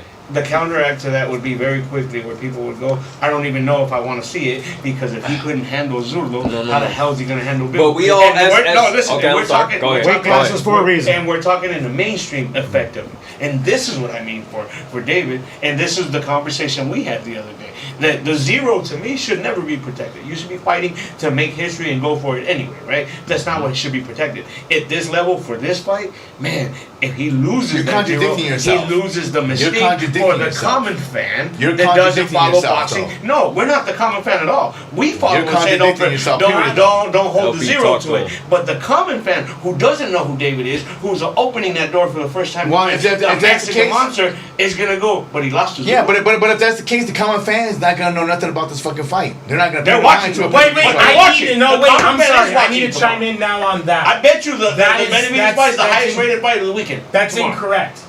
Because this fight is actually getting some kind of coverage and some kind of mainstream coverage. It I'm is? gonna tell you, yes. David was I'm on gonna tell ESPN you- first Hey, this morning. May I? Hold Hey, on. hey, Let hey, me- hey! The March me. Madness goes off all the time. I have no fucking idea who's on that shit or who wins. I don't give two shits. You don't, but you should know. Exactly. Exactly. There's a I'm boxer talking on to you, that shit because that's My point growing is, you're the talking about the boxing common. into a You're high talking about the level. common. I'm talking Common from a man. business The one who aspect. doesn't, the man who only tunes in for 2 or 3 The fights a common year. fan's gonna know who Bevo is. You know why? Because he beat the shit out of fucking Canelo. They're not even gonna know that. They're gonna say gonna forget. that one guy who beat Canelo. I don't remember his name. Yeah. Yep. Yeah, Canelo's So- different. Hold on. Canelo's different. Canelo's different. Yeah, he's I was different. wrong. He's different. Now look, I was looking for restaurants. The stadium downtown is actually promoting this fight to. They show all the fights. They show all the Well, I know. I No, know. bro, this is Phoenix, Arizona, homie, though, dog. You see, that's the Jesus misconception. fucking but dude, you My let Lord me and land. Savior. All right, go ahead, man. What Go I'm ahead. what I'm saying is the local places are promoting this fight to get business. Well done. Okay. But if you're not a common fan, now you're being introduced to David Benavidez because your First local time. bar is promoting his shit. That's Yeah, my but you- point. yeah, They that's the state, though. God damn it. That's the state. You're acting like that's something that's across the fucking state lines, bro. It's not, bro. Whatever, For the man. common Okay. fan. If you're Yes, gonna do, it's if you're not gonna Arizona. let me, It's Arizona, duh. Alright, He's alright. from Arizona.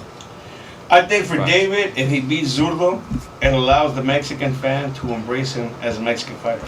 I don't believe they fully have embraced him They yet, haven't. even though I he's agree. called the I Mexican agree with monster. that, He's unfortunately. considered a Go ahead. Mexican American. Let him Yeah. win. And he beats Zurdo, he's considered a Mexican fighter, and he's embraced by the Mexican No, culture. it's to not a going much to higher take. It's level. not going to take one win over Zurdo to make him a Mexican. It opens the door. Like It opens the door No. to a lot of the Mexican fans. you ask Oscar I De feel La bad Hoya- for bro. You ask I feel Oscar De bad La for Hoya bro the for same that. question, and he still gets haters from Yeah, beating, I for feel beating bad for Chavez. bro for that. I'm Man. glad you I do. said that you guys in the boxing realm live in a bubble. Okay? Because the way you guys see it, you guys think a certain way. Jordan Martinez, they don't promote his fights at downtown bars. Okay? They will The next soon. one will. They will The soon. next one they will. That's not my point. We're talking about here, right now. They right will now. soon. But I understand that. But on May 4th, This guy's all May the irritated. 4th. No, well, because I'm trying to get somewhere. May 2nd. Second. Huh? You said May May 4th. 2nd. Yes, today. I'm sorry. Yes. So on May 1st. All right. Second. No, today's the 1st, isn't it? Yes. Isn't today the 1st? I don't know where you, okay. This carry is where on, I'm my going guy. with this. On May 1st, the common fan does not know about Jordan Martinez, and he's a local boy down the street, right? David Benavidez is from here and is now getting coverage enough where 7-figure establishments are promoting his stuff to get people into their establishment. That means he's worth something. So going back to your point, if he wins, this does put him on another, and that's where I was trying to get. And I hope he does in front of Canelo, because it's very Phoenix of him, and I hope he does do it in a very KO fashion, in front of him, and securing that next fight going, you can't run from me. All right. Big So, shout out to Jeff Running, who's still watching in at home and weighing in today. let me- But his Appreciate point you, Jeff. is David IMO takes the win easier than many people expect. Let me in on this right here. You don't go to the fights with us as often as you should, okay? You're Jeff's a absolutely smart man. right. So Jeff's a you smart didn't man. see You should hang out with him then. Jordan Martinez Jeff's a and the smart crowd man, bro. he had at the arena when he fought last. Should've seen You it. also didn't see Should've that seen he it. turned every other non-fan into his fan. So Not my you're in a bubble because you're not a boxing head. Respectfully, my guy. No, And what I'm trying to tell you is this: you're looking at it mainstream. you're looking at it city stream. Mainstream. David Benavidez is a fucking star, He just said at home we're that he's waiting Arizona, for us to throw and it we're out. Arizona born and bred, and of course we love David Benavidez. But I'm saying boxing is probably the weakest link in regards, one of the weakest links in regards to all sports. I hate to fucking admit that, but it's a fucking fact. We're a small, tight-knitted community, my guy, compared to everything else. Okay. But it's the greatest sport on the fucking planet to me. All right, to me. No, it is. But what I'm trying to tell you is this, though. Guess what? Michael Carvajal is probably the most popular fighter here in the city from the sport of boxing, and there's no debate about this. No. He is the greatest featherweight of boxing history. His credentials, his Hall of Fame status, and everything fucking speaks it. Greatest. Flyweight. I apologize. Thank you. I was waiting for it. Flyweight. Flyweight. But guess what, though? The average motherfucker doesn't know who the fuck he is. But everybody in Arizona does. And that's where David Benavidez is at right now. And that's where freaking El Moreno freaking is at too and stuff. You know what I'm saying? And I'm not trying to downplay my boys, my Phoenix homies and shit. Because the sport of boxing is that. It's small, bro. It's small. This fight, because it's locally here, we're thinking our brainwashing illusion because of the freaking the media we're seeing that's getting drilled into our head is like, oh, this fight's bigger than the Inoue freaking Nakatani fight. No, it's not. It's not. It's fucking not even close, dog. How many people are gonna pack in there? It's not gonna be close to what's going on over there. The passion that's going on in Tokyo is not gonna be the same over there. It's not, bro. It's not even fucking close. But it's a big fight though for us. Yeah. For us. It's a dangerous fight. And the fact that he's from Southside Phoenix, shout out to fucking Phoenix AZ, baby. The fact that he's from Southside Phoenix, got a lot to of course you're selling fucking goddamn promos and shit into your guys' fucking spot. We're local fucking people. Hey, come to our fucking place to watch the fight. Of course. Because it's fucking David Benavidez from South fucking Phoenix, bro. Now, is that going down in Texas? Highly unlikely. How about fucking Vermont? How about Florida? Maybe a couple of spots. But my point is, it's not that massive. But regarding the fight going on this morning, the Tokyo, the entire fucking country is going to shut down.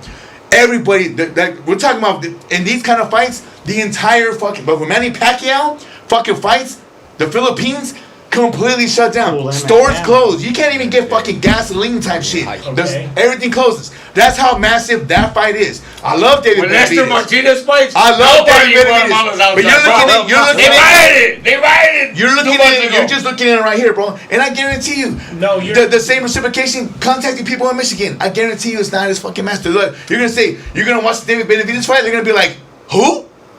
Because that's what it is. Hold on. Wait. The people in Michigan have, again, the boxing community is pretty much the same here as it is everywhere. Okay, if you're gonna watch the fights, you're gonna watch the fights. But the boxing community here is a lot different. They don't have fight nights in the Midwest. My man James, go watch it. Big shout out. It's not a straight comparison. So, James. But from what I'm saying is that I'm agreeing with you. But if David Benavidez wins tomorrow in front of Canelo, talking from from a mainstream people, he's got 10 million followers who just love to see where he's at on a Saturday night, and they're gonna see that he's Canelo's there watching David Benavidez, and David Benavidez I think is gonna go nuts like if he's anything Phoenix like I think he is, like Tyson Fury did. And just pigeonhole him into a spot where the fact that Benavidez isn't that kind of personality. But this is real talk. So I'll give you this: the sheer fucking fact that Canelo is gonna be in attendance, huge, and he's not there. So it isn't like Canelo's just showing up to see David Benavidez. He just happens to be there. I guarantee you, if not for the fucking fact that Jaime Munguia is not the co-main event, he would not have showed up. But he's there now, and he's gonna have a seat. But that's what Jerry mentioned earlier. Now, the real question is, after whatever takes place, if he wins, he's going to be in the back celebrating. If he loses, he's going to be in the back consoling him. But he's like, oh, it's main event time. What's he going to do?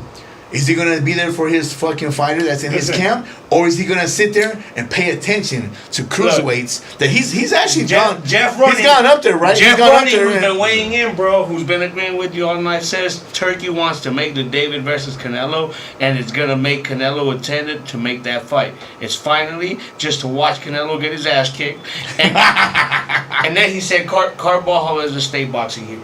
So yeah, just for that. Jeff. Jeff's a smart man. I agree to all that stuff right there, Yeah. homie. And yes, of course, man. Carvalho is the Arizona. He's the face of boxing in Arizona. 100%. If anybody can make the Benavidez Canelo fight, it's Robert Steele, Turkey. Yeah. But is it gonna happen? Again, we talked about it plenty of times on this podcast. And that fight will not happen. I don't think so. I think David's too big now for that too. By the way, it took for that fight to have been extremely entertaining and to have been that challenge where you could actually see Canelo win. It would have to be at 168. So, I don't think David. Do you guys remember in the late '80s when oh my God, I can't remember who Marvin Hagler obliviated at that moment. I believe it was Hearns. And then the fans too hard. And then the fans were all excited because Sugar Ray Leonard was ringside for that fight. Only for him to go into the ring to tell the fans, I know you guys are expecting to hear something, but I apologize. I'm actually here to freaking let you know that I'm freaking hanging up my gloves, and thank you for this and that. And everybody was freaking disappointed. They gave him his applaud, but they're like, we wanted that fight. He eventually came back, and they made it happen. That's a whole different story. But my point is, though, he said his goodbyes. But in this case right here, can we expect to see Canelo walk into that ring? Even if Benavidez gets a first round knockout, no. I don't think Canelo would even make a thing. Now let me ask you this: it's not going to be. Viva Mexico, cabrones! Here's what he's gonna say. Surprisingly, who's one of the major sponsors for the event? VMC. Yeah. No way. Canelo's There you go. VMC drink is one of the sponsors for Benavidez Zurdo tomorrow. Yeah, and smart. So Jerry, ahead, does it matter if he is ringside or that he's just in the building? Think about it. No, I mean it does. It speaks volumes because he's still the face of boxing. He's still a cash cow. If he shows up to a fight, that means it's worth showing up to. I'm agreeing. Yes. Right. So if he doesn't show up, it's one of two things. Did he not want to show up because he can care less, or is it because he's actually because he's actually like coddling Munguia, like it's okay, mijo, you're gonna be all right. Rescindes was better, right. You know, like you can live to fight another day. You know, that was my Canelo voice. And so, it could be one of the two, or it could be a third, just random, he didn't. And if Munguia wins by knockout, they're gonna be like Canelo was giving him some of that tainted beef and shit. That's the guy that's gonna get going and shit. Yeah. Let's just say he's in the back with Ramirez, right? With Munguia. Munguia. He's in the Coleman. Sorry, my bad. Right, Ramirez is getting his ass knocked out, right? But he's in the back consoling him. And I'm thinking about it from a pop. Does it matter if he knocks him out and he watches it live? Yes. Or if he's just in the building? If he's in the building at your fight and you do that and you're trying to You want me to tell you where it matters? Go. This is where it matters. Earlier, he told you that this fight, whether Benavidez wins or loses, didn't matter. It's the same. If he loses to Zurdo, he's got absolutely no chance in hell of ever getting Canelo into a ring. Right. That goes out the door. Any mega fight in the next 5 fights, he'd have to once again get on the winning streak. No. Hold on. Okay. Secondly, earlier, my man here, who's the expert, said Opataya, and he said we'll deal with it later. We're not dealing with it now.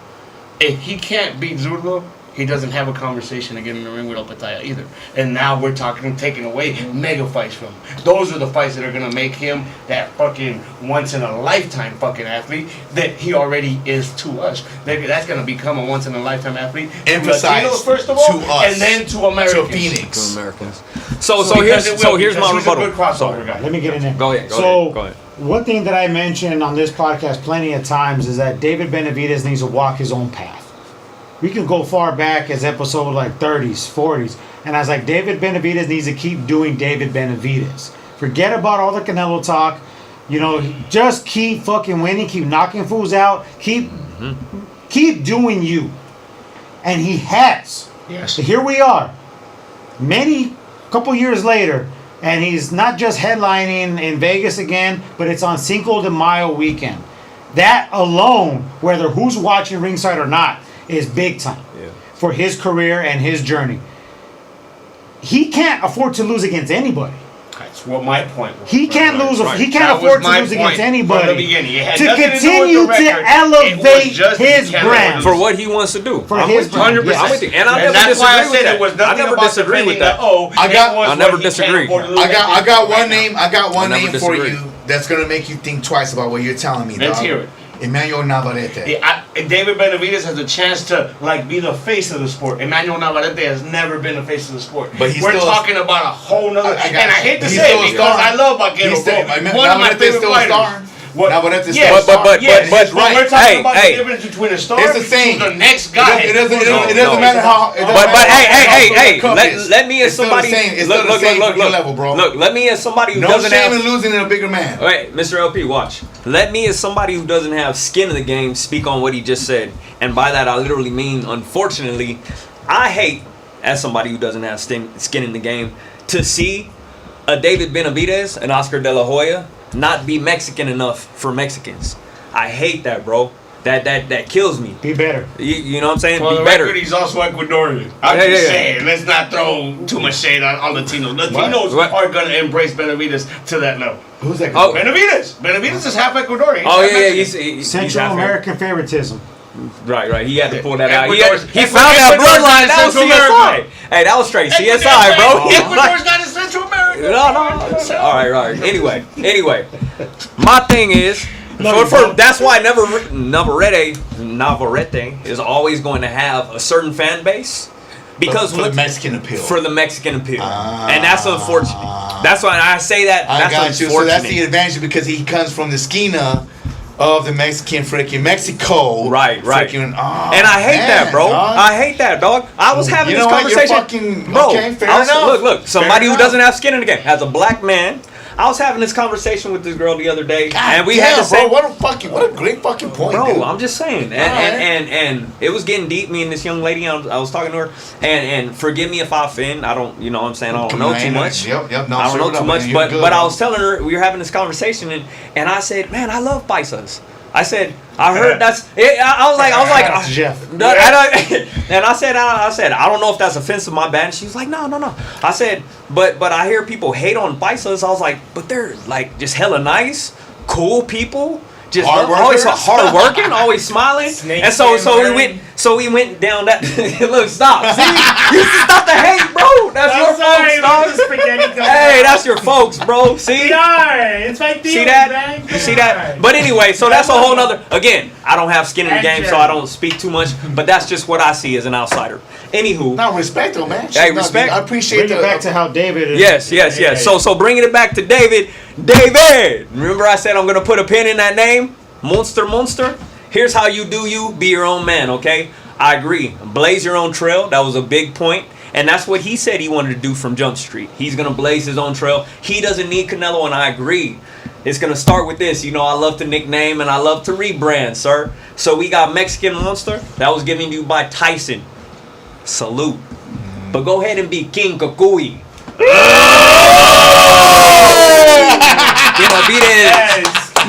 Mr. LP. Yeah, I like it. King Furmastodle. Kukui, bro. Listen, no, listen. Word. He pointed out Kukui. earlier where he goes, that didn't work out where the Mexicans didn't embrace Oscar De La Hoya either, right? Okay. Oscar De La Hoya was always an American. Yeah. To Latinos. He even went by the Golden Boy for the golden part of fighting in the Winning the Olympics and US everything for the Olympic, Americans. Right. Benavidez is actually even embracing it as far as going with his name is the Mexican Monster. He's not even leaving it up to doubt of which way he's trying to sell that shit. Right. That's going to be the difference in the Mexicans accepting him. Latinos, as a big population, they love the fact when Latinos don't try to fucking hide the fact that they're Latinos, bro. That when they try to fucking hide the fact that they're Latino, they don't appreciate that shit. That's what Oscar De La Hoya did. It worked for Oscar because that made him a mass star with the American Here in the crowd. States. Yeah. Yes. With the American Yeah. crowd. Fair. But- You know what? Good but assessment. Mexicans Right, rejoiced every time we got his ass.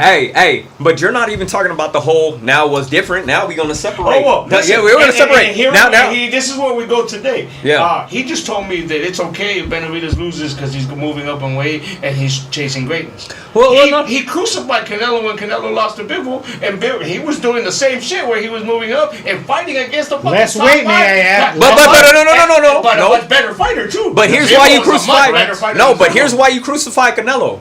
Because first of all, that part, and they're not the same. They're not the same beast. Benavidez will fight anybody, anywhere. Canelo ducked, bro.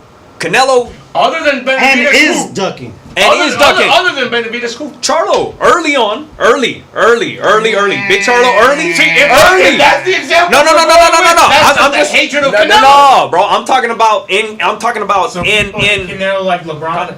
Yes, he's done greatness, bro. He literally went to 168. That's and cleared the actually division legit, of nothing but undefeated great motherfuckers that were supposed to retire Canelo. So I've got a question that ties both fights in. I'm not hating Canelo, by the way.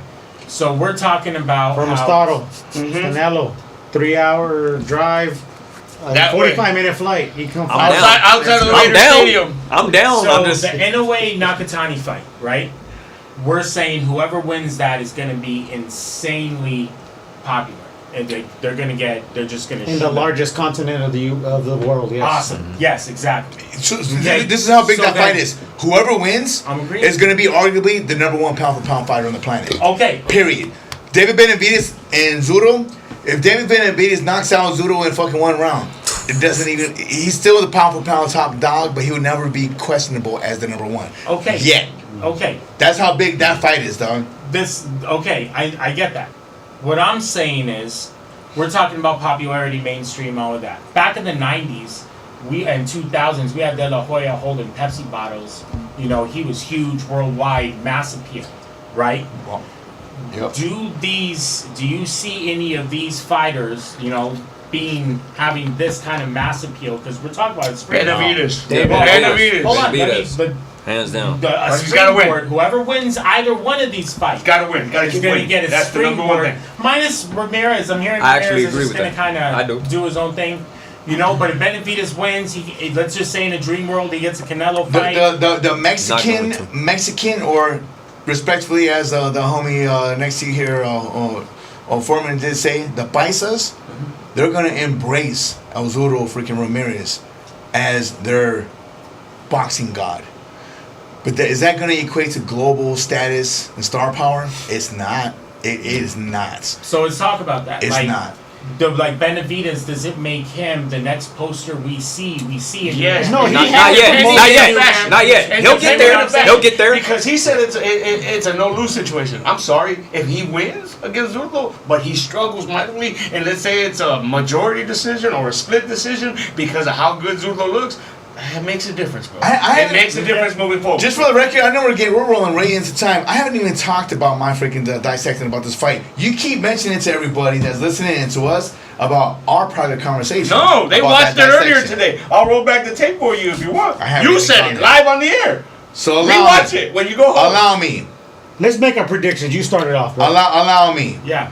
So as mentioned, you guys are hearing everything. So at the end of it, we're talking about a young man who has been moving up the ranks in spectacular fashion, taking on whomever freaking wants to get that smoke. David Benavidez is a beast, and he's willing and able and wants all the smoke. He wants everybody. And a lot of mofos have been ducking and dodging in respect to those that actually have the balls and courage to step up and take him on and stuff. For example, the Caleb Plants, the Anthony Yards and shit, man. We're talking about Demetrius Andrade. Yes, and then the list goes on and on, man. Morrell, who dropped him in the fight. Morrell, Boo Boo and stuff, man. So like, we're talking about guys that are even considered boogeymen in their division. And he showed up and showed out. And he showed that he was the bigger, scarier Kukui. Yes, sir. I don't know. He was the bigger, scarier I don't know Kukui. if he necessarily fought that boogeyman yet. I don't.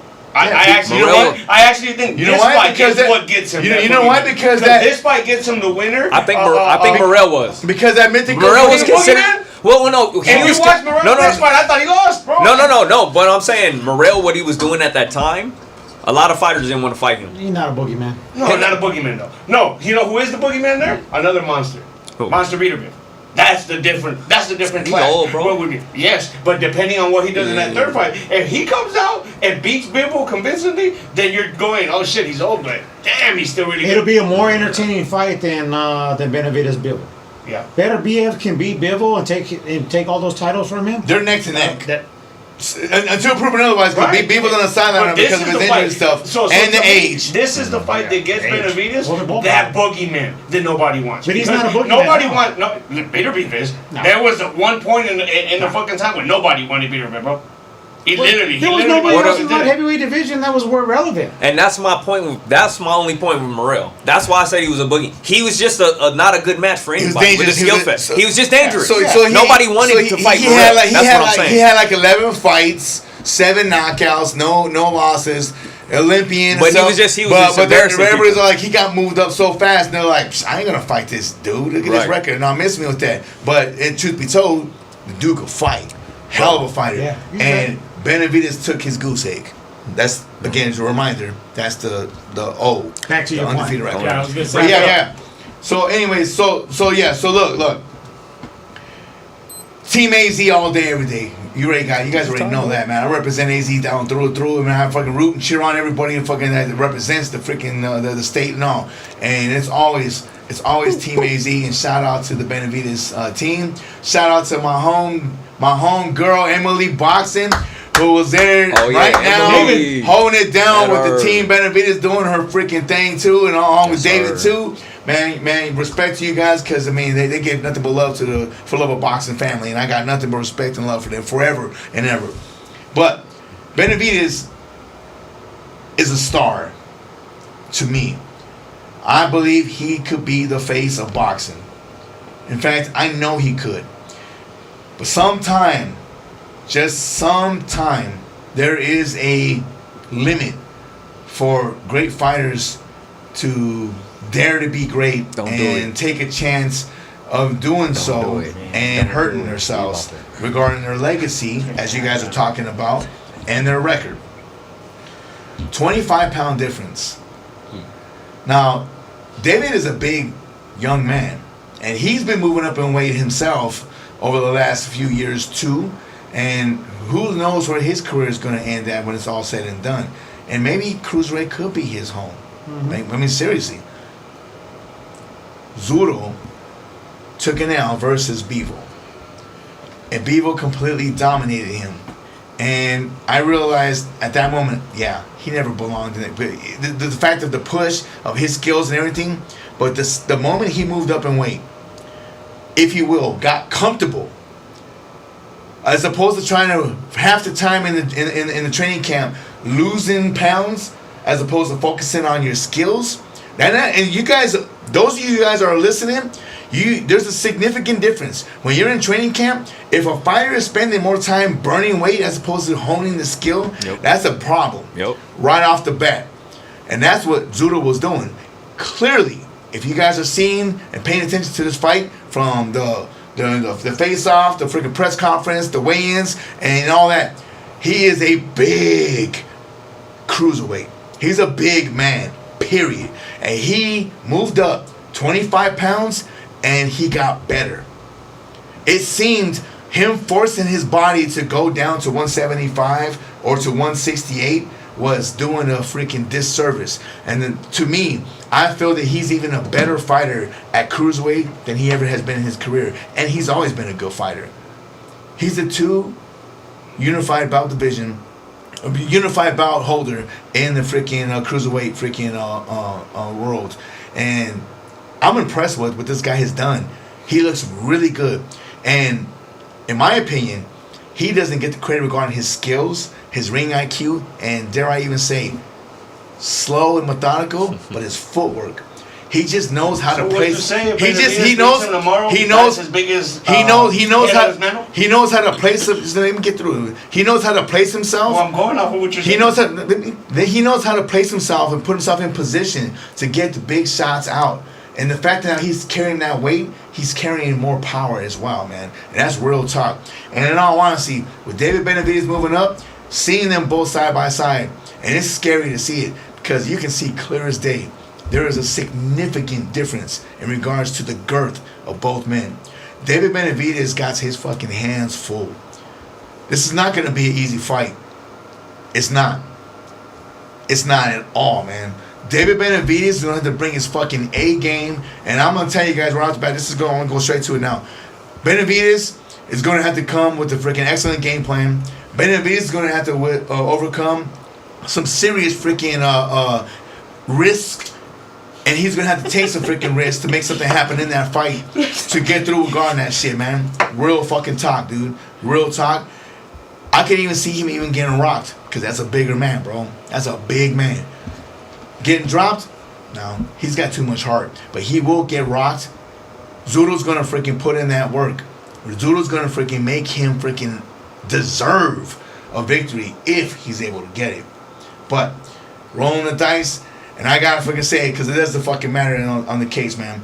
Zurdo's a big guy. I would not be surprised if he pulls off the victory. Woo! Not even in the least bit. However, he went there. Yeah, I He know. did. I can feel it. But however, it's Team AZ, dog. And I'm freaking rooting on, cheering on Team Benavidez. Let's go AZ. Don't sound like it. I'm gonna pick at the end of it in a struggling, very difficult fight. It's gonna even look more difficult than when he took on the nail. He's gonna pull off a super close, edgy decision. He's gonna realize he doesn't belong there, and he's gonna go right back. And he's gonna go. David Benavidez is gonna go right back to where he belongs and stay at 175. Yeah. He ain't gonna stick. He ain't gonna stick around in that division. In all honesty, he doesn't belong there. At least not now. Maybe in 5 years. Shit. But Benavidez gets it. Quickly. That's the unified champ. Take a break. Yes. Lovely stadium. Yes. Take it. Refresh yourself. He said, you didn't give me a chance to speak, so I'm going to take a third of the fucking show and make sure the same point to rotate it. Do you know what his pick is? Damn! It's Benavidez. Oh, we didn't even know at the end of the Okay. So I'm going to agree. I'm going to agree on the most important parts of that breakdown. Is I also too have David Benavidez by decision. He's going the distance, and I told Furmastodle this earlier this week when he pulled up on me, literally pulled up on me. Hey, bro, who you got for the fight this weekend? And we're both breathing in that UPS dust, right? And we had to yell it out. There's a lot of activity going on. Sir. And he said, "That's the most political answer that I heard. Now, what you really want to say is," and I was like, "No, I was being serious." And he's like, all right. Zurdo Ramirez is going to absorb a lot of David's punches tomorrow. He's going to absorb a lot of them. And he's going to take them. And gonna face and you're going to be like, damn, how the fuck is he taking them shots? Because he's a big dude. Because he's a fucking torta, bro. Yeah. He's a thick piece of manteca, bro. It takes one to know one. Okay? He's going to absorb. Did you see my dude right here try to Macho Man Randy Savage off the top rope on me? Bro, nothing even went. It was like bounced off, bro. Like you know what I'm saying? Foam mattress. Point being, that's exactly what's going to happen. Zulu's going to absorb so much punishment tomorrow. David is going to win a unanimous decision, 10 rounds to 2. It's going to be impressive. Dominant 10 rounds to 2 is pretty damn dominant. Yeah. Oh, yeah. For two current champions. But Zurdo is going to land some shots, but it's not going to be enough. He's going to absorb some shots. And I agree when you said earlier, Zurdo is going to go back in this fight, and he's going to be coming forward in this fight. He's probably going to come forward when he thinks that David's been hurt, and it's not going to be early. David's going to dictate the pace. David's going to win early rounds. He's going to force Zurdo to try to throw. And then when Zurdo realizes that the hand speed isn't worth the risk, he's going to be losing rounds. He's going to survive to fight for the longevity of his career. It's going to be a landslide, in my opinion. It's not going to be a stoppage, but it's going to be a fun, entertaining fight. David Benavidez, 10 rounds to 2. And we have a new cruiserweight champion to which he's going to relinquish those belts because he's going to go back down to light heavyweight and go back where he belongs. And that's my second point that I agree. He's going up to stay busy. He's doing something that no other fighter really had. That's a lot of weight. He can do that. He can put that on. Eventually settle in. Over time, if Jai Pattaya is still relevant right there in that division, he can come back and maybe get all the belts again, and come back and do it twice.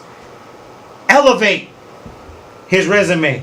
Elevate the legacy of the Benavidez family. Really quick, this fight reminds me a little bit of when Roy Jones went up from light heavyweight. He challenged John Ruiz at heavyweight. John Ruiz was a very small heavyweight, and he had a belt, and he boxed his ears off. I could kind of see some of that, but David's not Roy Jones. David's coming up from light heavyweight, and he's going to be more active. He's going to be in the fire. All right. And he's going to land some beautiful inside combinations. So toss that glove this way, because I'm going to let you close out with your prediction last, since you're our guest today, right? Yes, and the great one will be after So me. thank you all for staying in, tuning in. I mean, it's been a long episode. It's been a long, fun episode. Listen, for me, bring it on. I think it's going to be a style of fight, and you guys ain't going to like this, because you guys ain't going to like the comparisons I'm about to make. But when I saw Joseph Parker fight Big Bang Zhang, you had a dude who was much bigger, and was absorbing all sorts of punches, and Parker kept coming, was hitting him from all sorts of angles. The motor kept coming, and every once in a while, Big Bang Zhang would go and land once, and you could see the reaction in Joseph Parker. And Joseph Parker even tasted the ground there twice or 3 times. I don't remember what it was, but at the end of that fight, it was clear that Joseph Parker had beat up fucking Big Bang Zhang and won that fight clearly. I like that. That's Benavidez for me tomorrow. I like Benavidez that. is going to take a couple hits because he's going to have to get in there, but he's going to But outwork. he's a soldier. He's got heart. He's going to outwork Zurdo. Minus the knockdowns. Minus the knockdowns. He's going to have to take some fights, some punches though. I mean, he always does. He always does. He always does. And so to me, the biggest difference is Big Bang Zhang is like. I wouldn't. So I said, but that's the style of fight. I just said I wouldn't be surprised if Zurdo actually pulled it off. But I also wouldn't be surprised if Benavidez tasted the canvas, even in the process, in victory. 8 rounds to 4 for Guapo Damas, David Benavidez. That's what's up. Unanimous. Okay. Go, me or you. All right. Go for it. So I'm not looking at it as technical as you guys. What I've done is over the last couple of weeks looked at both of their fighting resumes, looked at fights they've been in, and I'll tell you what, man. That's why I bring in the media. Where Benavidez is at right now, there's no way of losing if he wins. Okay, he may not get the Canelo fight, but he's got that dog in him. He is that dog, and he will keep going until he gets what he wants. If I'm understanding correctly, okay. So he'll eventually get there, and I don't think it's going to be close. It's going to be 5th round. Done. He's going to either put him on. Yeah, it's not going to go. It's a all wash. the way. He's going to be so laser focused, and if Canelo's in the building, that it's me talking from the heart. He has to do it. He I has to do it. You're right. You're 100. And from the common perspective, where he I just will be told thoroughly you is 100% surprised. right, because the common man goes, if Canelo's in the building, That's the way it should be. He's got it. But I will be thoroughly surprised if Benavidez can even rock him once. I think he can rock him. I think he can rock him because speed kills. We Bebo- said that originally. Yeah. And Bebo touched him how many times? Dog, Bebo danced his ass out, whooped his ass, and Bebo could hit. But Bebo And can't now hit what? like Benavidez can hit. And Benavidez is an Yet offensive to be monster determined. coming forward. That's why his name's That's a yet monster. to be determined, my guy, because Benavidez and Bebo hasn't faced each other, and Bebo has faced the belt. No, what I'm saying is a different style of punching. When I think Bebo's a better puncher. How many Bebo's a better knockdowns does puncher. Bebo have? Bebo's a better puncher. Respectfully, pull it up. Not much of a knockout output, right? How many does David have? Yeah, like double what he has. but Bebo's fighting bigger men now. So hold on. You mentioned before that you don't know if X fighter can handle the light, handle the spotlight, or handle the pressure. I didn't. That was Mr. a big LP's fight, point. you know, or any fighter. Bebo moved up to 175 just for the record. But what I'm saying is, I think David Benavidez understands tomorrow the stars are lining up.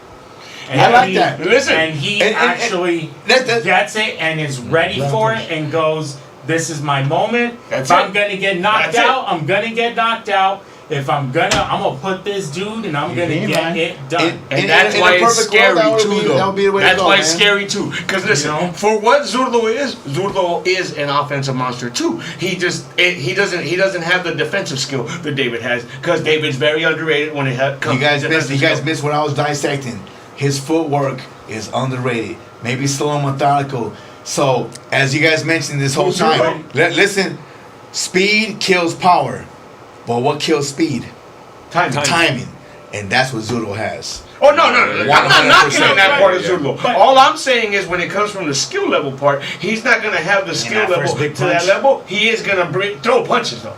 Understand, he's going to throw. This isn't the guy who's going to sit back and get walked down by David. David's not going to be walking him down through most of the fight. They're going to go at it, bro. So David's going to have to adjust to it. Ending on an analogy. Yeah, go ahead, Morgan. I gotta get you. From the common fan, does it matter when the president visits your school, or does it matter if he's in your classroom looking at you?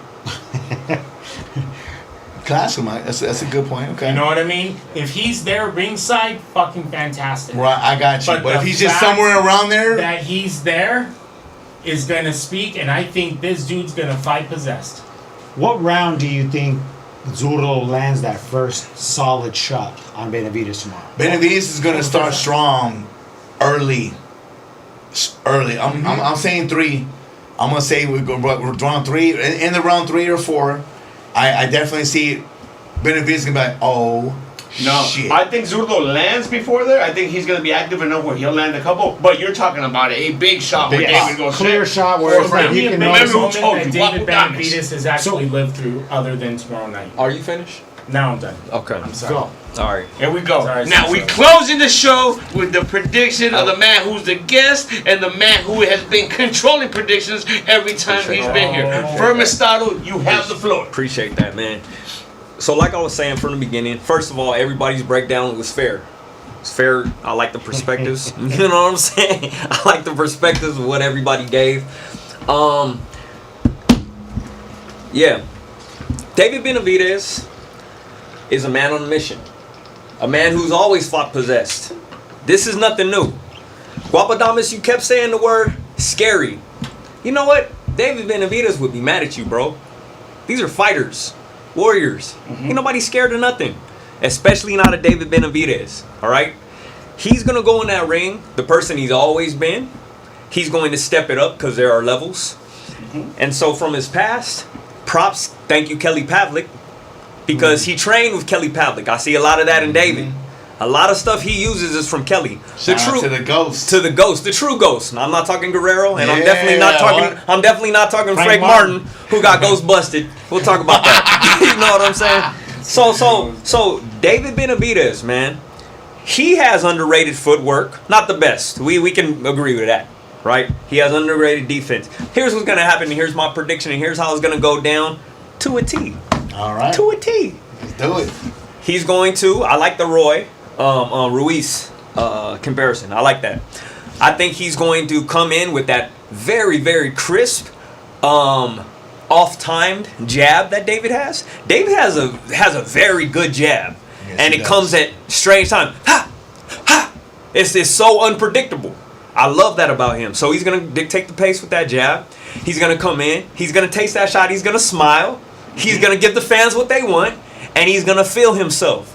When my bro gets that little swag about him and he starts coming in, bro, he's gonna beat this man up, and then I see him flurrying on the ropes, forcing the ref's hand. Whoa. He's gonna flurry on the ropes and force the ref's hand. Like because, bro, Zurdo, He's gonna say too much in the. He's gonna shield up. He's gonna put the earmuffs on. And David's gonna love it. Tagged. Okay. David's gonna love it. So you're saying you see him doing a very Ike Corte, but on the ropes as opposed to coming forward? Because Corte fought with his hands very high, but he kept walking through. I think Zurdo, he's gonna get tired of just getting hit.